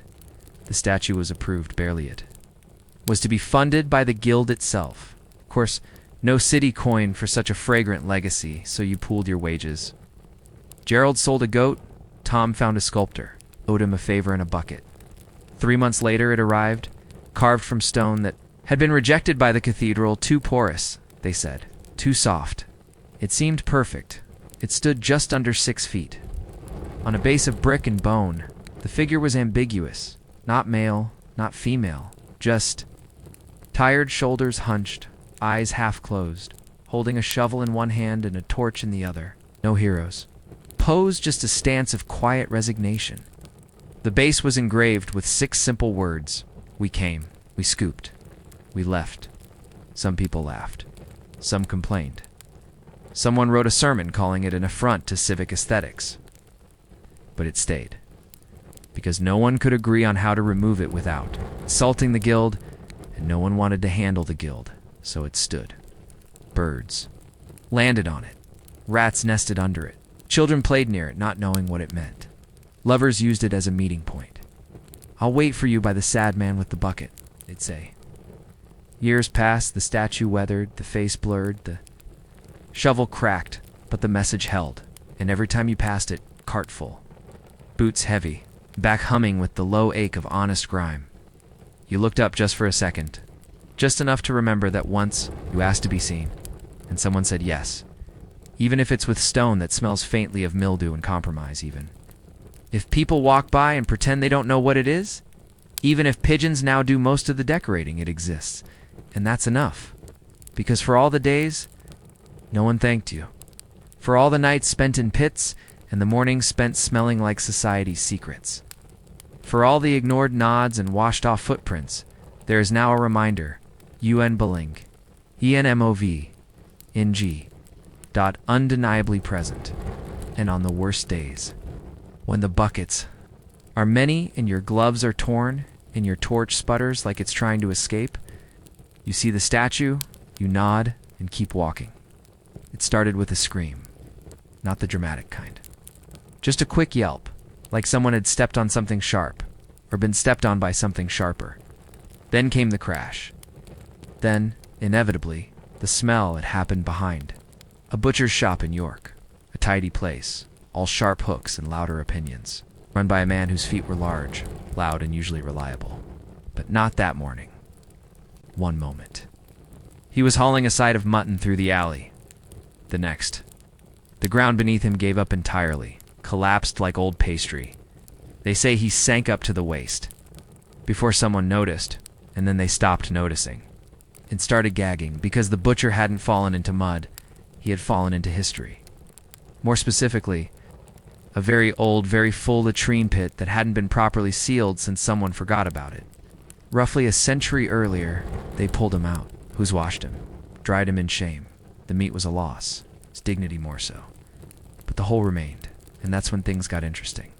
At first, they meant to fill it in. Just toss some dirt on the top and forget it ever happened. The medieval version of sweeping secrets under the rug. But with more manure. But then someone noticed something odd. A glint, a shape, a carving. Not on the wall, on a chamber pot. An ornate one, with initials. And a crude depiction of what might have been a monk dancing with a turnip the city sent for diggers. Not you, different kind. The clean kind. The ones with brushes and notebooks and opinions about layers. They called it an urban archaeological recovery. You called it what it was. Digging through the past's bowel movements. Still you watched, and what they found was a lot. Not treasure, exactly, but pieces, bits, stories that clung to objects like stains, shoes with no pairs, spoons with chew marks, coins to warn to spend. A doll's head carved from bone, missing an eye and half a smile, and graffiti. On the walls of the privy shaft, etched into softened brick with nails, knives, and what might have been teeth. Names, symbols. Jokes Ralph was here, and he hated turnips. Lady Jane smells like fish. Blessed be the bucket. You stood beside the diggers and didn't laugh. You understood. Those walls were the only place where some people could say anything without being corrected, or punished, or scrub it out. Even if it was about fish. The diggers talked of layers. The latrine layer, they called it. Rich with data. Dense with life. A century's worth of disposal compressed into a history no one meant to preserve. Did. Because filth forgets nothing. So while others marveled, you nodded. You'd seen it before, still saw it every day. The city forgets, but the ground remembers. Asterisk, asterisk, asterisk, you watch them work. The archaeologists, wit that is, bent over the pit with tiny brushes, metal picks, and a reverence usually reserved for saints or freshly baked pies. They whisper as they scrape. They document dirt as if it contains sermons. They wear gloves, not to protect themselves, but to respect the context. You, meanwhile, are standing 5 feet away with a shovel named Clarence and a cart that squeaks when judged. One of them asks, if you've ever seen a latrine this old, you blink at them. You've seen one this morning?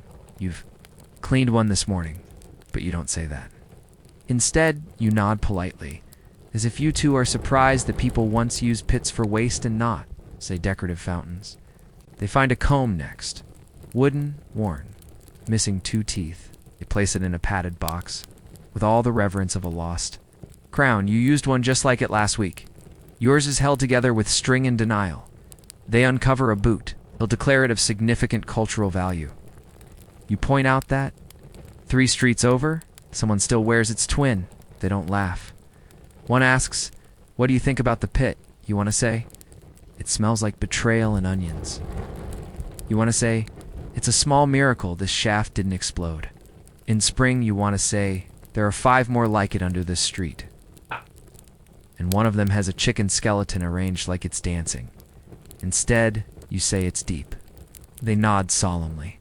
Then one of them, thin man with ink-stained fingers and the enthusiasm of a particularly excitable duck, points at the brickwork.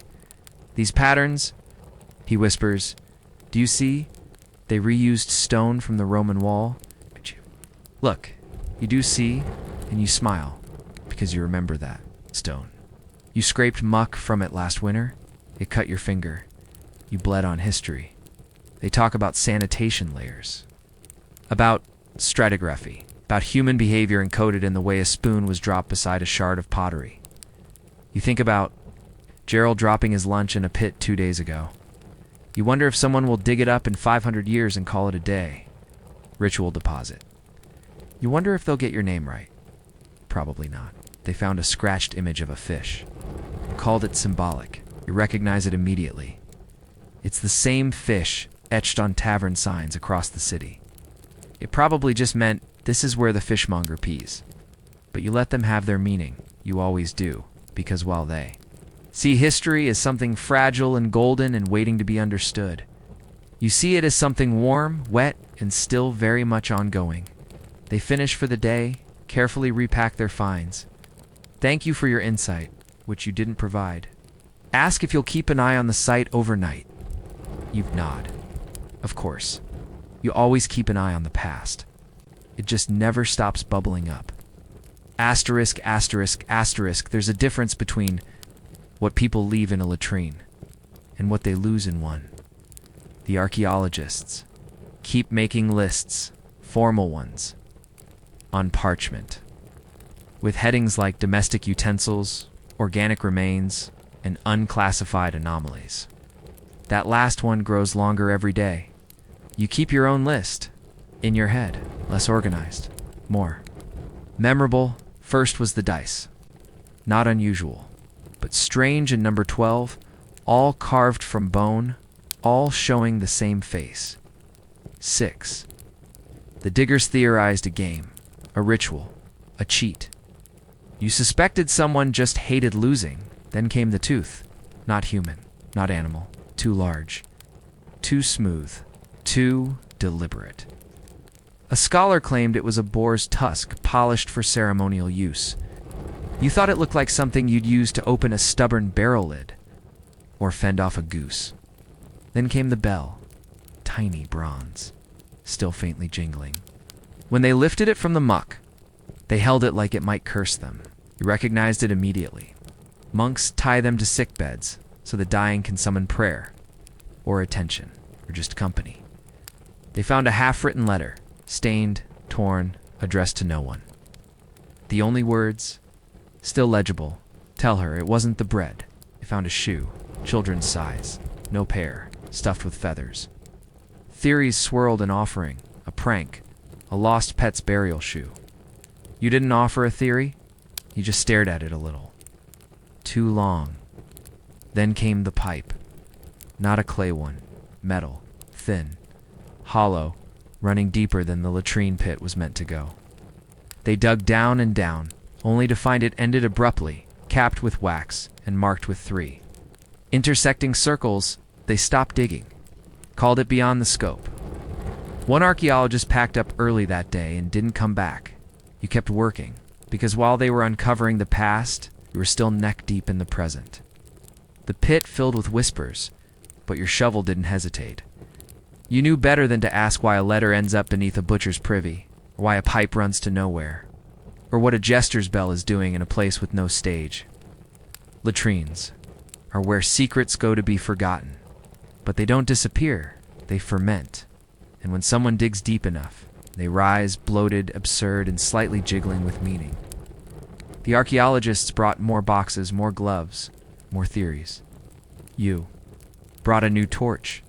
They said it was the most exciting find in a decade. You said it was a Tuesday. They thanked you again for your insight, for your patience. You nodded. Didn't say that the pipe isn't the only one like it. That 3 intersecting circles also appear on a wall near the dump. That sometimes, when the torch flickers wrong, the pit hums. That some things aren't meant to be uncovered, but that's not your job. You just carry the buckets. They call it the wall of voices. You call it what it is, the inside of a latrine shaft that used to be slightly too welcoming. At some point, maybe in the 1200s. Maybe just last week someone decided to scratch a message into the softened brick beside the seat. Something short, something petty. Something about a miller's wife and a particularly judgmental goose. And then someone else added something. And someone else. And suddenly, you have a toilet covered in commentary. The archaeologists are enchanted. They crouch close, whispering, as if in a chapel, tracing lines with fingers wrapped in 5 layers of linen. They sketch every symbol. Debate meanings? Try to match dialects to decades. You lean against your cart and read them like yesterday's gossip, because they are gossip. Crude, scratchy, unfiltered gossip, scratched by board bottoms in moments of undignified honesty. You read, RALPH. Still owes me a chicken? If you can read this, you're too close. Richard was here, so was the smell. There's poetry, too. If you squint, roses are red, violets are blue. The stew I just ate will be here soon, too. Some of it's in Latin, some of it pretends to be exipoo. One message is carved deeper than the rest. Larger, angrier. The Duke is a turnip. In a hat. Someone else has added underneath in a different hand, but he pays well. You think about the hands that wrote them. Dirty, calloused, maybe shaking, maybe laughing, maybe angry, sitting above a pit and deciding the best thing to do at that moment, the best use of limited time and dwindling. Privacy was to carve a complaint into a wall no one was supposed to look at again. And here we are looking. They photograph it, they ink it for preservation. They discuss displaying it in the city archive. You imagine tourists nodding solemnly at a plaque that reads, "The Duke is a turnip in a hat." And you smile, because you know this wall better than they do. You've scraped it. You've leaned against it while catching your breath on long nights. You've added your own mark, a tiny shape, little shovel barely visible near the bottom. Corner, you think about carving something else. Maybe "we were here too," or just "thanks for not stepping in it." But the brick is soft, and you've already said enough. Besides, the voices on the wall speak loud enough. They're not polite. They're not noble. They're not remembered for grand speeches or clean clothes or what they left in their wills. They're remembered because someone wrote Ralph as a donkey next to a crude drawing of a man with very long ears, and somehow that's enough. You move on. The archaeologists stay behind, reverent and baffled. One of them turns to you, smiling. "They were just like us." You shake your head. "No," you say, "they were funnier." Asterisk, asterisk, asterisk. No one expects to find toys in a toilet. And yet, there they are. The archaeologists find the first one wedged behind a stone near the bottom of the pit, half covered in what is diplomatically labeled as compact organic sediment. Call it what it is. But you also admit it, preserve the thing surprisingly well. It's a doll, carved from bone, smoothed at the edges by time and possibly teething. No eyes, no arms. Just a torso with the faint outline of stitched clothes and a head with a serene blank stare, the kind of expression that says, "Yes, I've seen everything, and no, I won't be sharing it." You wonder how it ended up here. A dropped toy? A discarded gift? A child's mistake? Or a parent's rage? They find another a day later, this time what, humble, water warped, a little puppet with no strings, just joints bent into a kind of eternal shrugged. One leg missing, smile carved so deep it looks like regret. Then a spinning top, still painted faintly, red and blue. You touch it with your glove and it smears. Was this a children's latrine? When Digger wonders aloud, you snort.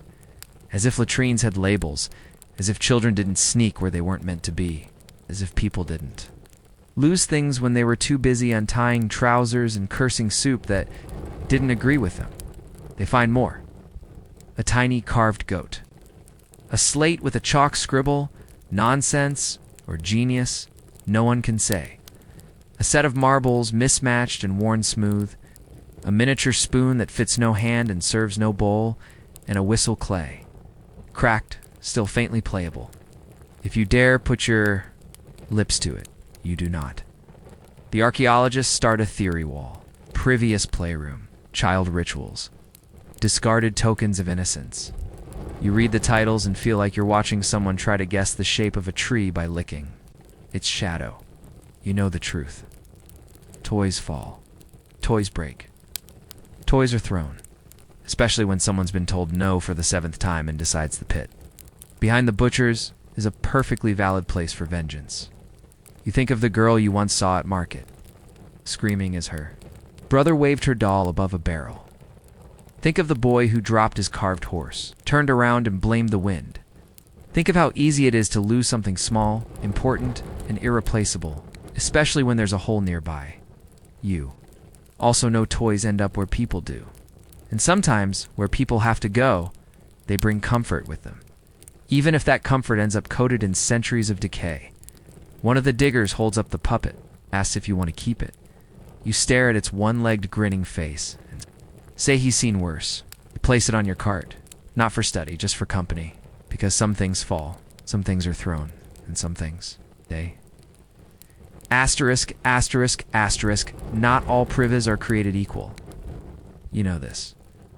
Most are a mess, chaotic, unpredictable, layered like a badly written poem. But this one is suspiciously tidy. It's not the clean kind of tidy.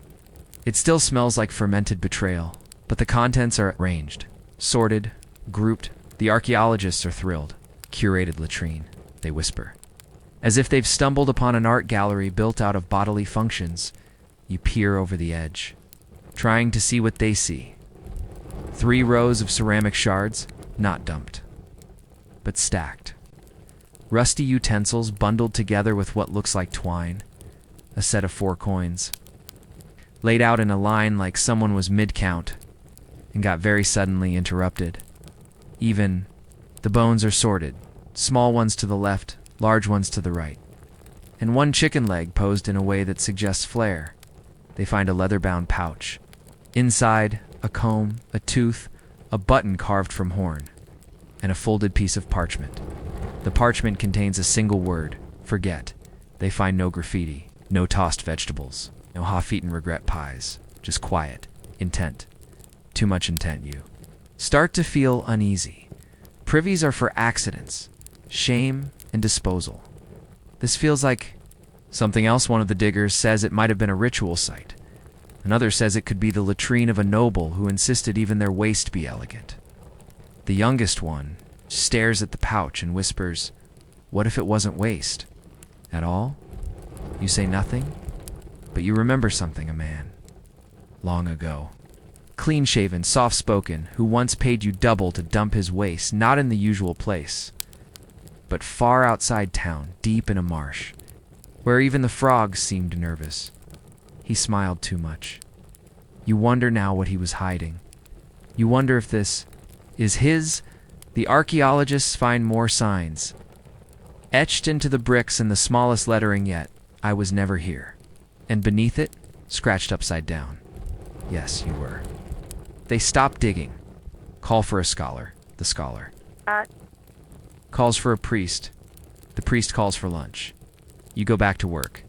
Because pits like this don't answer questions. They generate them. Like an itch you can't reach, or a dream you almost remember. You think about the pouch, the coins, parchment, and wonder how many things people try to forget. By burying them, it's deep. Not just secret selves. They pack up early that day you stay behind. Not to study, to sit, to listen, to feel the quiet of a place where someone once tried very hard to disappear. You toss a stone in. Just to break the silence, it doesn't echo. It never echoes. It was just a spoon. That's what everyone said, over and over. Until it stopped feeling true, they found it in layer C. Right beside a fragment of what might have once been cabbage and a wad of hair tied with red thread, which in itself was already an uncomfortable combination. The spoon, though, spoon was wrong. It gleamed, not a little, a lot. Too much. Like it had never been buried, like it had never heard of decay. As if it had slipped into the pit that very morning after taking a bath in soap, vinegar, and denial. Silver, pure, polished, not bent, not rusted, not even smudged, just pristine. You picked it up with your glove and held it to the light. It shimmered. The archaeologists surrounded it like pilgrims at a shrine. One whispered, "How did this survive?" Another muttered, "Maybe it's a plant."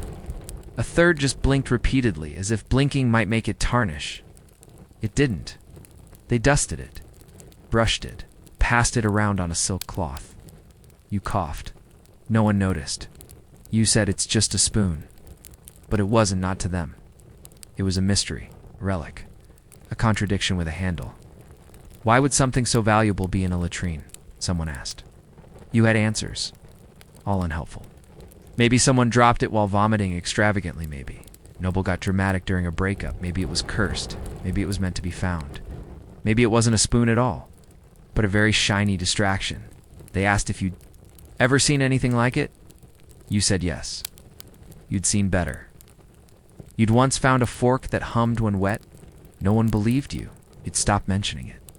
But this spoon, this infuriatingly perfect spoon, became the talk of the dig. They documented it, weighed it, argued about display cases. Meanwhile, the pit deepened. The real work continued, and beneath where the spoon had been, ash, a ring of it. Fine, gray, even. Like something had been burned, carefully, ceremonially. Someone suggested witchcraft. You suggested overcooked. Oats? They ignored you. The spoon went off to the city archive.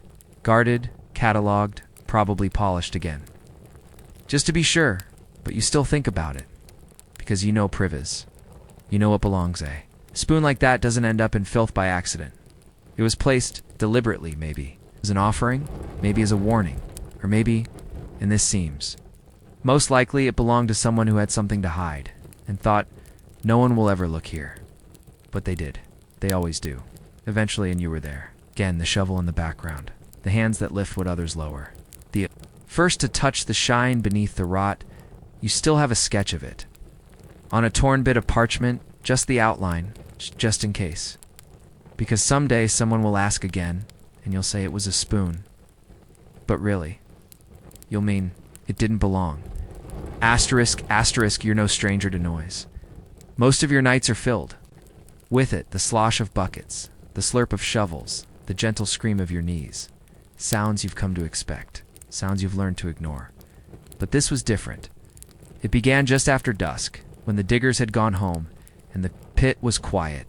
You stayed behind, as always, torch lit, cart nearby, keeping an eye out for rats, relics, had reasons to delay going home.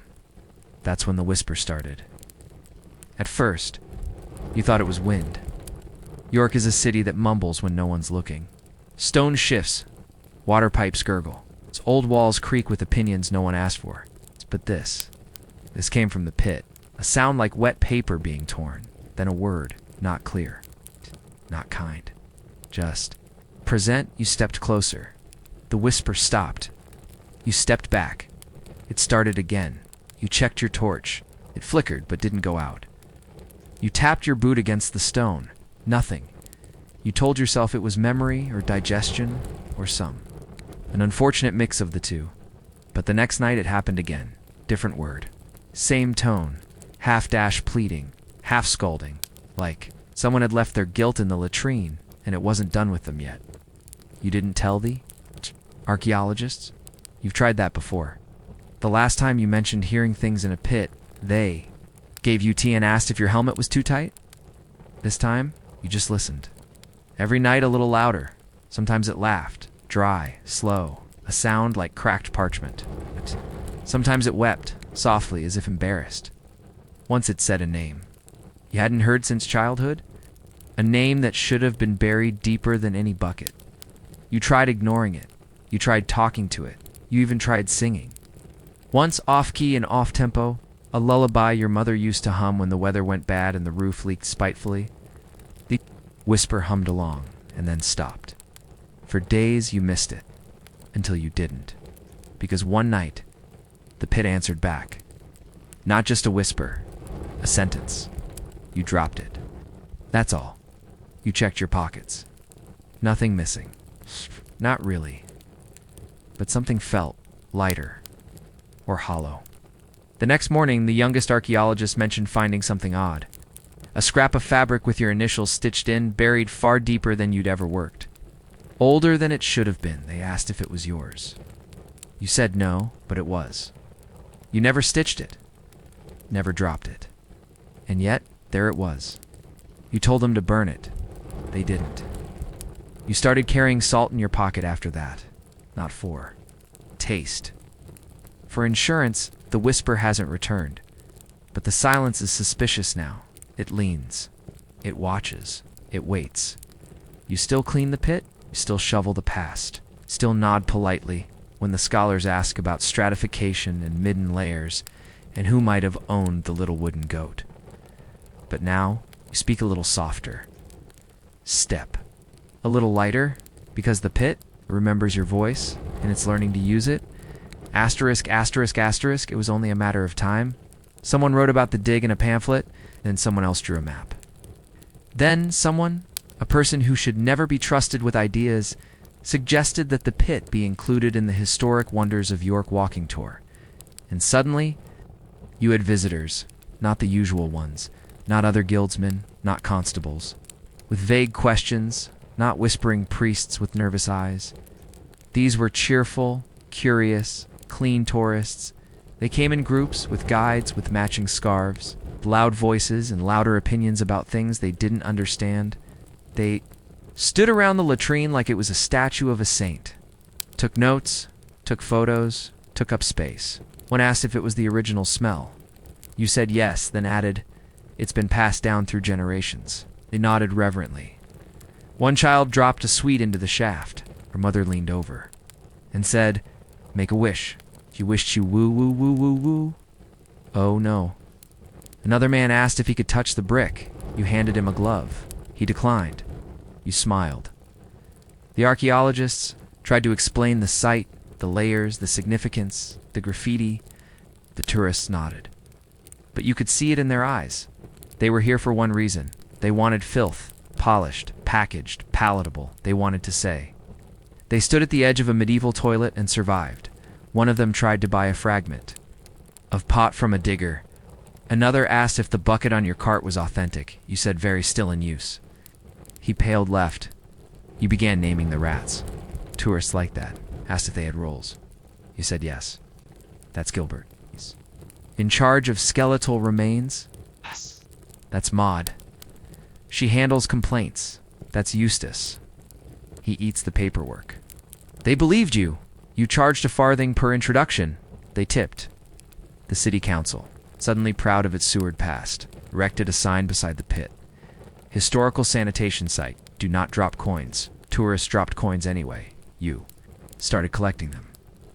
One woman, wearing a hat large enough to block sunlight for several boroughs, asked if the workers, meaning you, had once been monks. You said yes, but we sinned in very specific ways.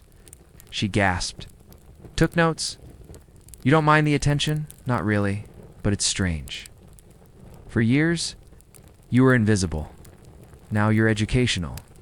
You, the buckets, the rats, the walls, all part of someone's quaint afternoon. They don't stay long. They never do. They take their photos, say things like, "What a unique aroma," and "Imagine living like this," and "I just stepped in something." Then they're gone, back to their inns, their clean sheets, their stories about how they saw the real York. You return to the pit. Scrape a little more. Shake your head because this isn't it's a monument. It's a latrine. It wasn't built to be admired. It was built to be ignored.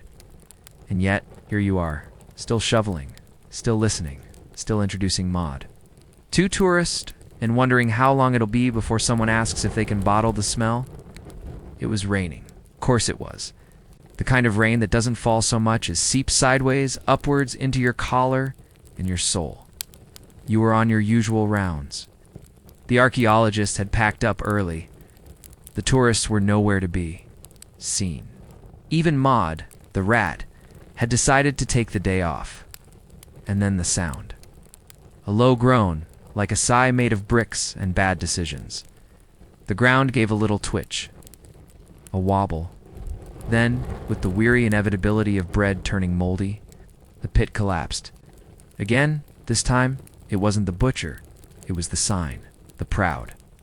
Brass-plated historical sanitation site, do not drop coin sign. Installed just last month at public expense, sank gracefully into the ooze, like a ship too embarrassed to stay afloat. You didn't laugh. You nodded. You knew this was coming. The pit had been holding itself together with spite and tradition. You'd warned them politely, repeatedly, through words, gestures, and the occasional interpretive grunt. No one listened. Now, the corner had caved in, revealing a deeper chamber. A darker one. The diggers hadn't reached this far yet. They'd stopped at history. This clearly was something older, or at least angrier. You waited. Soon the council appeared. They brought ropes, opinions, and one man with very clean boots, who looked horrified just standing there. He asked if this was expected. You said yes. He asked what it meant. You said, it means the past wasn't finished. They roped it off, posted a guard, sent for the university. Again, you watched from a safe distance, shovel in hand, Clarence the cart nearby, and thought about how everything in this city eventually ends up here. The plans, the money, the memories, especially the memories. The new chamber revealed shelves, stone, crude, stained. A bucket sat neatly in the corner, a very old one. Possibly ceremonial, probably not. You volunteered to retrieve it. They declined. You volunteered again. They declined harder.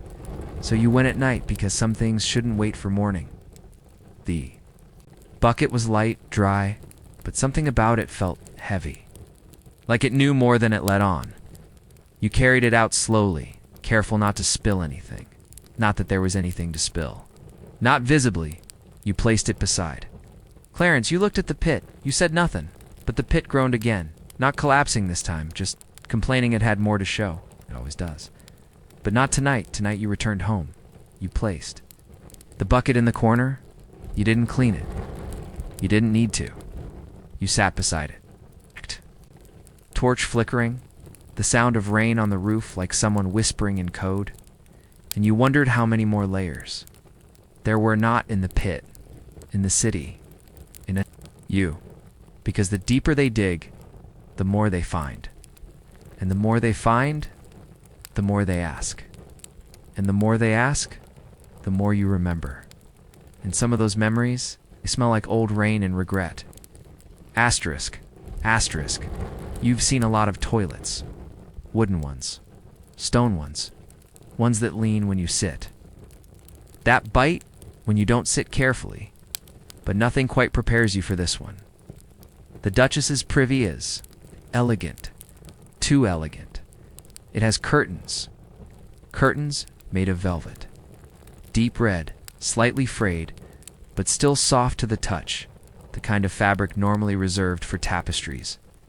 Confessionals, or nobles, who refuse to wear sleeves.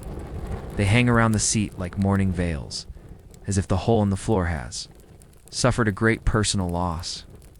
You are led in, not invited, of course, by a servant whose eyes dart like a mouse in a thunderstorm. He doesn't speak, he points. Then he leaves. Fast. You're alone. With a chair that cost. It's more than your house. The seat is carved. Oak, glossed, polished to a sinful sheen. The legs are shaped like lions. The armrests curl like question marks. There is a cushion, is embroidered with flowers. You try not to imagine how many of those flowers have been sat upon in a less than poetic context. You open the lid. The smell is less noble. A mixture of rosewater, disappointment, and last night's pheasant. There's a small shelf beside the seat, holding a bell gold, a fan ivory, and a basin of what might be perfume or might be vinegar pretending to be perfume. A handkerchief lies folded like a letter never sent. This is not a place of necessity. This is a stage. Someone comes here not to relieve themselves, but to perform it, quietly with dignity. With accessories, you begin your work. There is a compartment underneath the seat, cleverly hidden, as if modesty extends to waist. You open it. Inside is a container, silver engraved, with a handle shaped like a swan.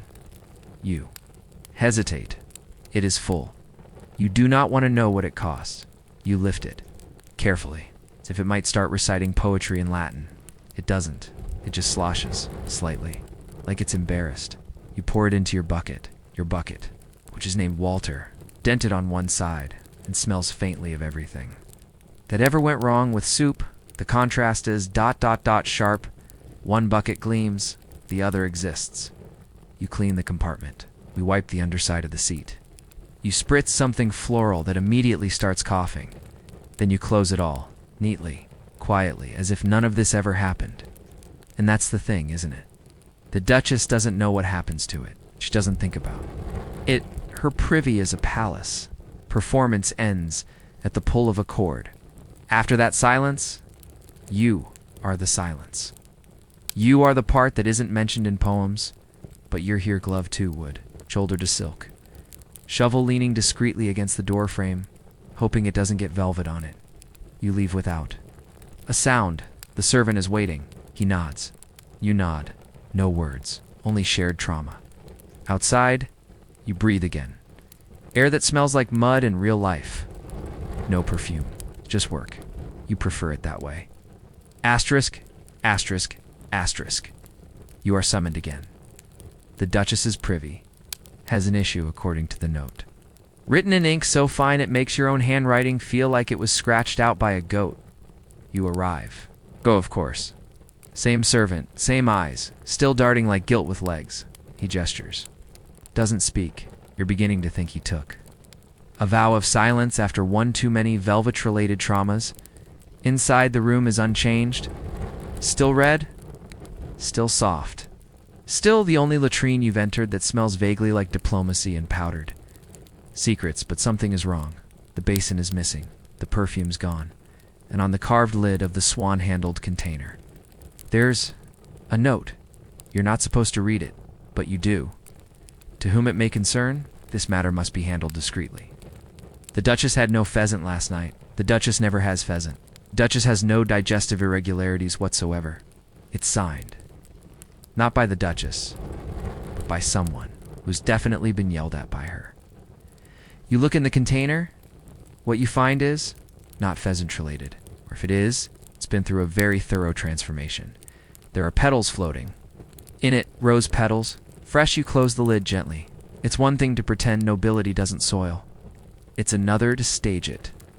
They're performing again. Not for you. Not for themselves. For the idea of cleanliness. For the illusion of effortless grace. Even their waste must smell like roses in denial. You take the container. Empty it. Clean. Return it. You wipe the surface with a cloth that costs more than a week of your labor. You polish the handle until the swan stares at you with contempt. And then you find the second note. Folded, hidden in the seat's hinge, it says, "If you find this, know that I tried." That's all. No name, no date, no signature. Just a confession. Or a plea, or perhaps a passive-aggressive poem. You tuck it into your coat. You don't ask. You don't need to, because, this Privy isn't just a toilet, it's a monument too. Appearances, everything here is curated, filtered, designed to suggest that nothing unpleasant ever happens. Not even in the most biologically inevitable moments. There are no noises, no smells, no mistakes. Only ROSEWATER. And servants with excellent memory for lies. Outside, the servant is waiting. He still doesn't speak, but he hands you a pouch. Inside, a coin. Just 1 silver. Shiny. Not enough, but very deliberate. You take it. You nod. You leave. And as you walk away, you wonder how much of this job is about cleaning, how much is about pretending nothing ever needed cleaning in the first place. You thought a chamber pot was just a pot. You were wrong. Very, very wrong. Today you're not in the Duchess's privy. You're somewhere worse. Her guest wing. Specifically, the room of Lady Marjolaine of Westerhatch. A woman known primarily for her extravagant hats and aggressive use of the phrase "I simply couldn't." Her chamber pot has its own pedestal. Literally a 3-legged stool carved from you with gold leaf along the rim. The pot itself is porcelain, imported, painted, with birds that are definitely not native, possibly not real. There's a lid, lined with velvet. You lift it, immediately regret it. It smells like someone tried to bottle entitlement and left it in the sun. You wonder, as always, why wealth can buy everything except mercy next door, Lord. Barrack's chamber pot is made of pewter, wide-brimmed, with a coat of arms engraved directly on the handle, so that even when seated, he may contemplate his lineage. You've seen his lineage, it smells about the same. Across the hall, a visiting monk has a pot made of humble clay, unpainted, barely glazed, but it's clean, meticulously clean. And there's a single sprig of lavender tucked beneath it. No explanation, there's no reason, just you nod to it, out of respect then. Move on. Each room tells a story, not just through what they leave, but how they leave it. Lady Tamsin wraps her pot in linen when she's done. As if to apologize, Sir Wilbert leaves his unemptied cupboard, the note that says urgent, though it rarely is, and then theirs. The pot in the corner salon. It doesn't belong to any guest. It belongs to the privy attendant. A small, iron vessel. Functional. Chipped. No pedestal. No paint. No privacy. You clean it. 2, because no one else will. And because hierarchy is never more visible than in waste. Porcelain for some, iron for others. You've hauled them all. You've spilled them all. You once slipped on a nobleman's pot in a hallway and cracked your knees so hard. It rang like bad poetry. No one apologized, but someone sent you a pair. It was overripe. You ate. it anyway, as you empty Lord Barrick's coat of arms pot into your bucket named Walter. Still dented, you catch a glimpse of yourself reflected in the pewter. You look tired, professional. Slightly. Judgmental, you approve. Because someone has to. Remember these things. Not the coins or the jewels or the embroidered seat cushions, but the fact that even the highest-born duke must, eventually, sit down and contribute to the bucket, and you'll be there with a shovel, with a rag, with a tired nod and a stronger stomach than anyone in that wing. So the next time Lady Marjolaine wrings her hands and says, "I simply couldn't," you'll smile politely and think, "But you did." Asterisk, asterisk, asterisk. You've never liked this corridor. Too quiet, too long, too deliberate. It winds around the east wing of the manor like a nervous thought. Narrow, cold, and lined with portraits that seem to squint at you as you pass. At the end, behind a panel disguised as a bookshelf no one's read, sits the cleaning closet. Your closet? They don't call it that, of course. It's the necessary room for sanitary implements. But you know a euphemism when you hear one. You step inside, immediately. The smell hits you. Not bad, not exactly. Just complicated. It smells like rose water and lye, vinegar and ambition. Damp cloth and dry resentment. Someone tried to scrub away a scandal and didn't quite finish. There's your mop, bent. Slightly balding, your rags. Washed too often, still stained. And your supplies each marked with a crest, not because they're noble. What? But because someone once stole the Duchess's floor brush, and it turned into an affair. Literally, you lean your shovel against the door. Take off your gloves, wring them, hang them up like old regrets, and you sit. On the upturned bucket labeled "Do not use ceremony only." You do not use it. You never do. The room is small, one window closed, high enough that it lets in light. But not answers. You listen because this is the room where the staff has come to talk when they think no one's listening. You've heard confessions. Hear plans, gossip. Panic, Lady Marjolaine's necklace wasn't stolen. She pawned it. The Duke's dog prefers the cook. The Duchess once misspelled her own title on a letter and blamed the ink. No one knows you're in here half the time. You are. As always, background. Furniture with a pulse, until they need you. Then suddenly, it's "Where's the bucket man?" And who moved the soap? And why is there turnip on the ceiling? You've never had a good answer to that last one. One day someone left a note in here, on your shelf, tucked under a bottle of wax. It said, "Don't trust the steward. He washes his hands too often." You don't know what it means, you still. Don't trust him. This room is your chapel. Not sacred. Just quiet. It smells like history. No one writes down like work. You keep your notes here. Little sketches of chamber pots. Measurements. Scribbled poems you'll never read aloud. Lists of things you've cleaned that should never have existed. Waxed onion racks. Portrait that someone cried into, and a comb that buzzed when touched. You stay for an hour, then back to it. More buckets. More perfume. More nobles who swear. They never eat lentils, but very clearly do. But this room, this quiet, scented, judgmental closet is yours. The only place in the manor that expects nothing of you and always smells like someone else's mistake. Asterisk, asterisk, asterisk. You are asleep. Not deeply.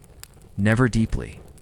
Your dreams smell faintly of vinegar and regret. You sleep with one boot on, the other nearby, filled with folded cloth in case of emergencies or puddles that aren't water.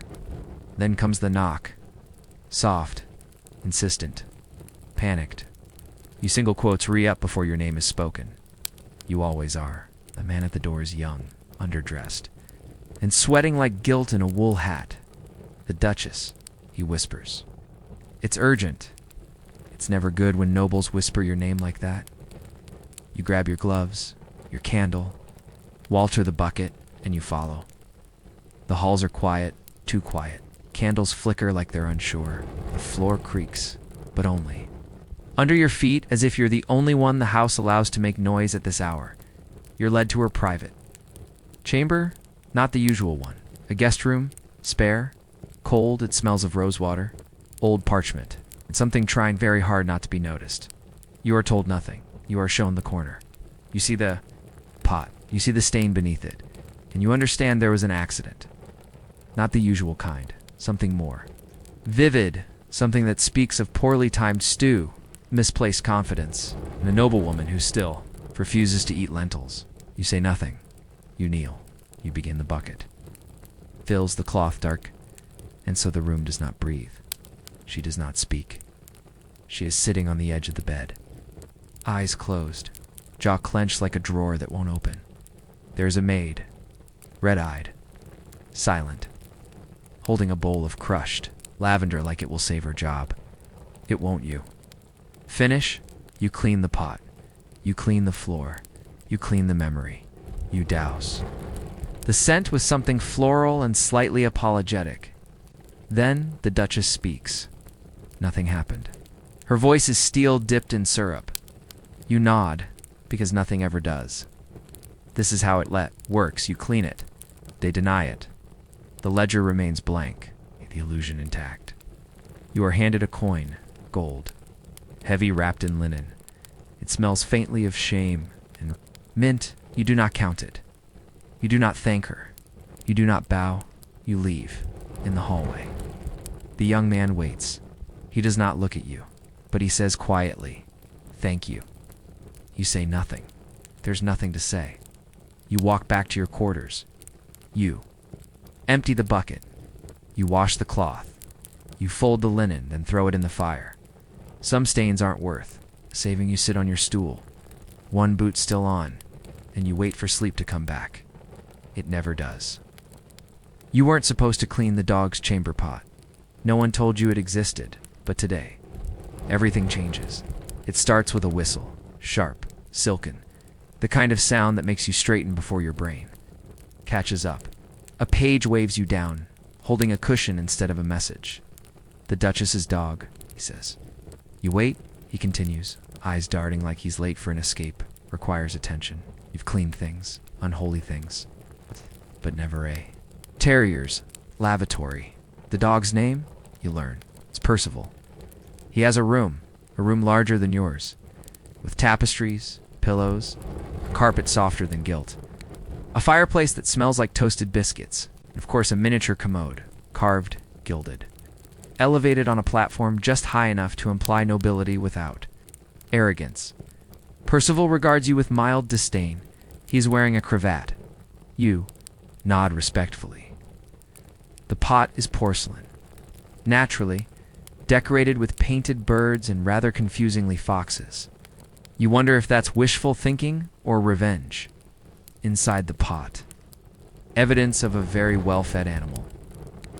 You do your job, quietly, efficiently. But then the attendant enters. Yes, the dog has an attendant, a man in a tailored doublet, holding a silver comb and wearing the facial expression of someone who believes their position requires both dignity and subtle despair. He watches you clean, not help. Watch occasionally clears his throat in a way that suggests he once trained for opera and now sings two dogs about bow regularity. He mentions casually that Percival prefers rose oil on his seat cushion. You nod. He then says, the tone of one who has delivered this sentence many times, the Duchess is very particular. About the freshness of Percival's experiences? You nod again. You do not ask what that, and you do not want to know. You finish. You wipe the porcelain with a cloth, so soft, you briefly consider using it on your own face. Then you bow to the dog. Not because you believe it matters, but because someone is watching. Percival barks once. The attendant translates. He approves. You leave. Cart heavier by one very fragrant bucket. Head lighter by one idea of how far absurdity can stretch without tearing. You pass the Duchess in the hall. She does not look at you, but she does look at the bucket, and you swear, just for a second, she smiles. You return to the closet. You place the bucket gently on the ground. You sit. You write in your notes. Day 237. Cleaned the privy of a dog named Percival. Pot fox themed. Smelled of veal and power. You fold the note. add it to the others, and wonder just faintly who they'll call next week if Percival catches a cold. Asterisk, asterisk, asterisk, it began. As all terrible days do, with soup, someone had spilled it. Not in the kitchen, that would have made sense. No, this was in the Duchess's private scriptorium, a room no one visits unless they want to rewrite history or spill soup. You were there to check the chamber pot. Small, modest, porcelain, shaped like a swan with moral superiority issues. It's no surprises until the scribe tripped over your bucket. That's what he said anyway. In truth, you were in the corner, quiet, motionless, performing your sacred duty of not touching anything. But when his tray of parchment and lentil stew met the floor in a spectacular splatter, pointed with dramatic flair at you, the bucket. You looked at the bucket. Walter, faithful, steady. Slightly dented from a prior incident involving a broom and a goat. Walter had not moved. You had not moved. But guilt has gravity. Gravity had taken the scribe's soup directly onto a 30-year collection of historical correspondence. You offered a rag. He declined. You offered another. He declared a scandal. The Duchess arrived. Silk, stiffness, a scent of lavender, and extremely poor timing. She assessed the situation, the ruined pages. The soup Jachu held the bucket higher, as if to say, "See? Still full. Still innocent." She narrowed her eyes, then turned to the scribe and said, "Next time, carry less soup." You lived, but just barely.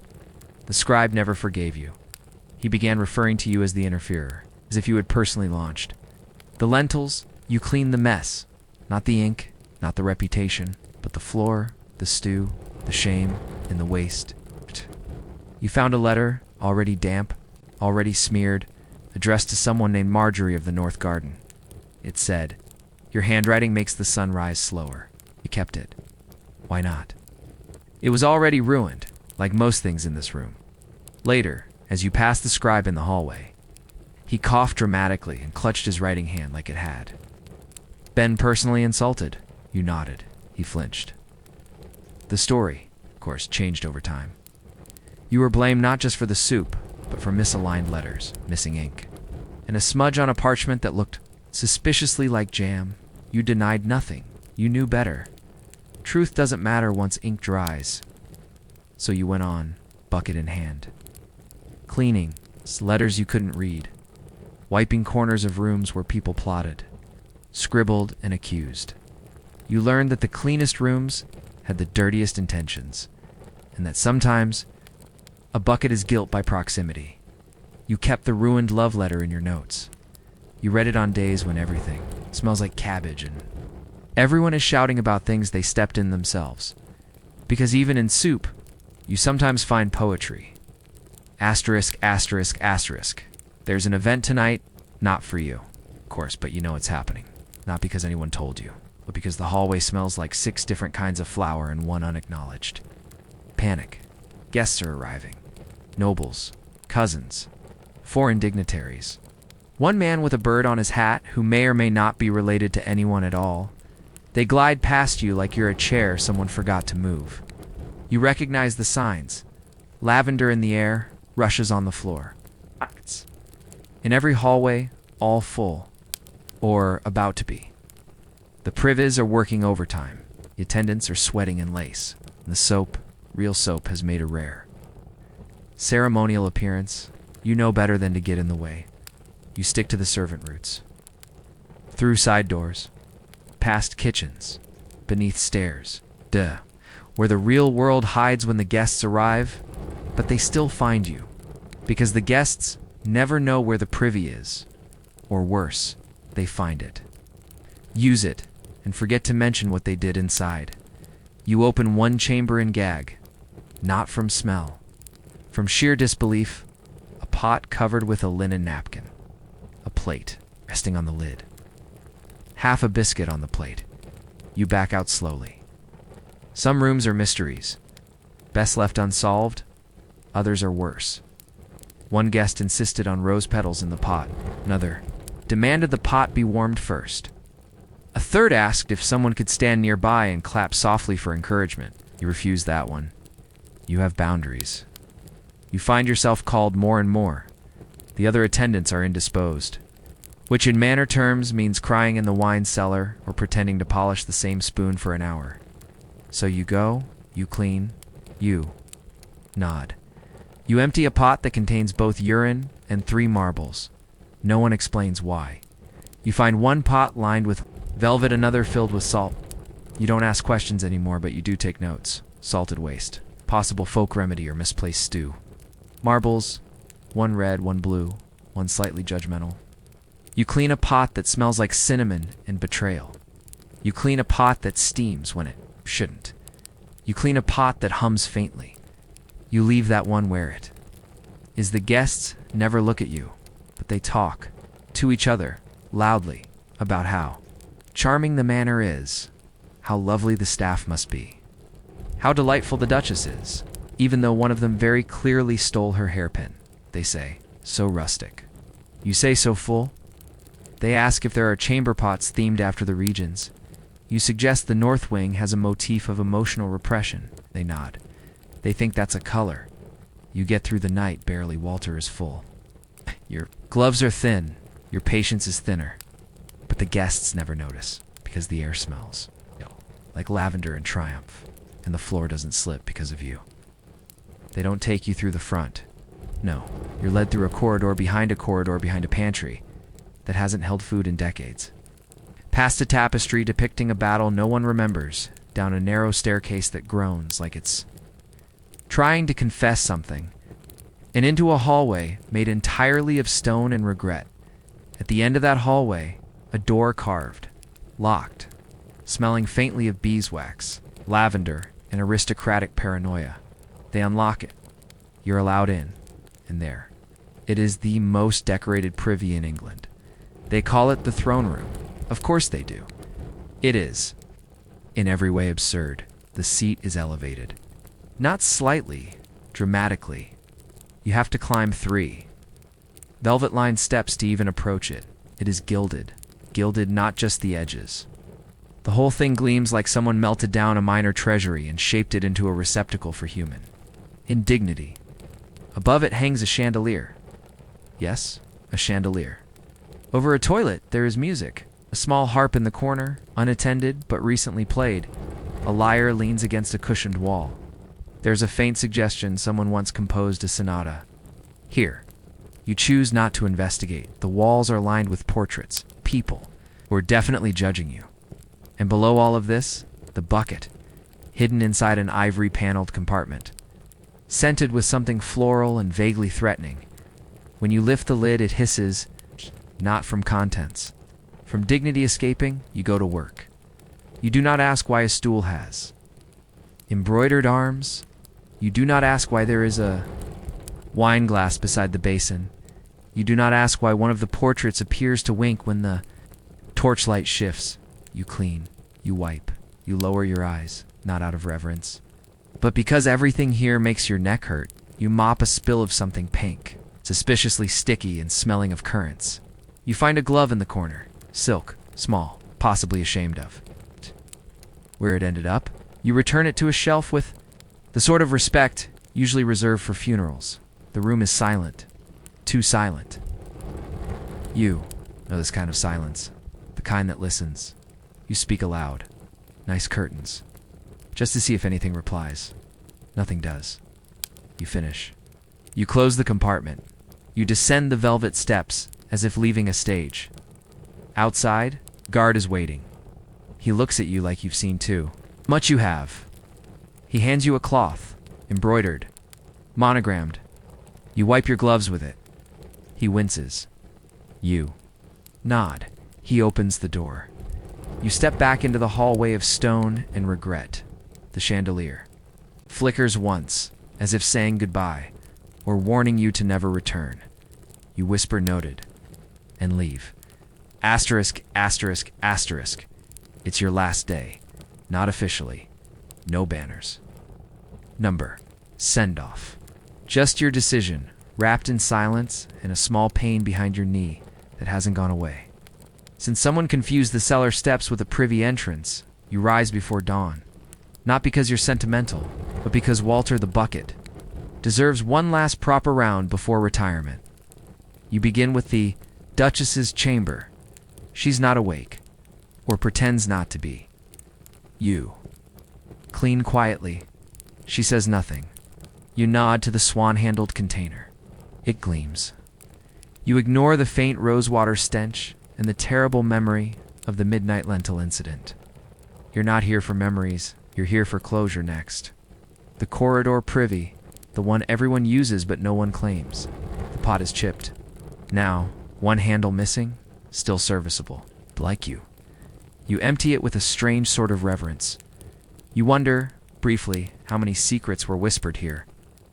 How many embarrassments were dropped in this humble bowl and carried away like they never happened. Then comes the guest wing. Lady Marjolaine's pot has been freshly lined with linen. Lord Barracks still has his coat of arms. The dog Percival is snoring gently in his gilded basket. You tip your head to him. He does not bark. You take that as thanks. You find a note on the attendant's shelf. Bucket man, you were better than most of them. Don't die weird. No signature. You fold it. Add it to your notes. At the final stop, the closet, you gather your tools. The rag. The mop. The extra gloves that always smelled faintly of despair and cabbage. You take your notebook. You write, day 240. Last clean. No applause. Floor slightly sticky. Dignity intact. You place the notebook under the bucket. Not Walter. Another one. Walter. You carry out with care. Like a friend who's seen too much at the edge of the manor grounds. You stop. You look back once. The chimneys exhale faintly. The windows reflect nothing. It looks peaceful. You know better still. You smile because you did it. You cleaned what others feared. You saw what no one wanted to admit existed. You emptied. Things no one wanted to name, and you did it well. That matters. Even if no one says. So, especially then, you keep walking. Walter sloshes gently beside you. You think, maybe you'll grow turnips, or just sleep more, or write down everything you've seen, names changed. Of course, except for Percival. That dog deserves full credit, and as you leave the manor behind, its golden pots, perfumed lies and curtains, stitched to fool the truth. You breathe. The air is cold, clean. Yours, asterisk, asterisk, asterisk, and now. The buckets are empty, the doors are shut, the candles dim, and the night presses softly against the walls. You've walked the corridors, you've scrubbed the secrets, you've stood where no one wanted to be, and you've done it without applause. That matters, because not all histories are grand, some are quiet, some are buried, some are carried, bucket by bucket, by people who never get statues, only blisters. So thank you for staying with us until the very end. It's through the latrines, the laughter, the velvet curtain's shame. If your eyes are still open, maybe let them close. If you're still listening, let the sounds fade to a hum. Because tonight, you are the one who must carry the basket once more.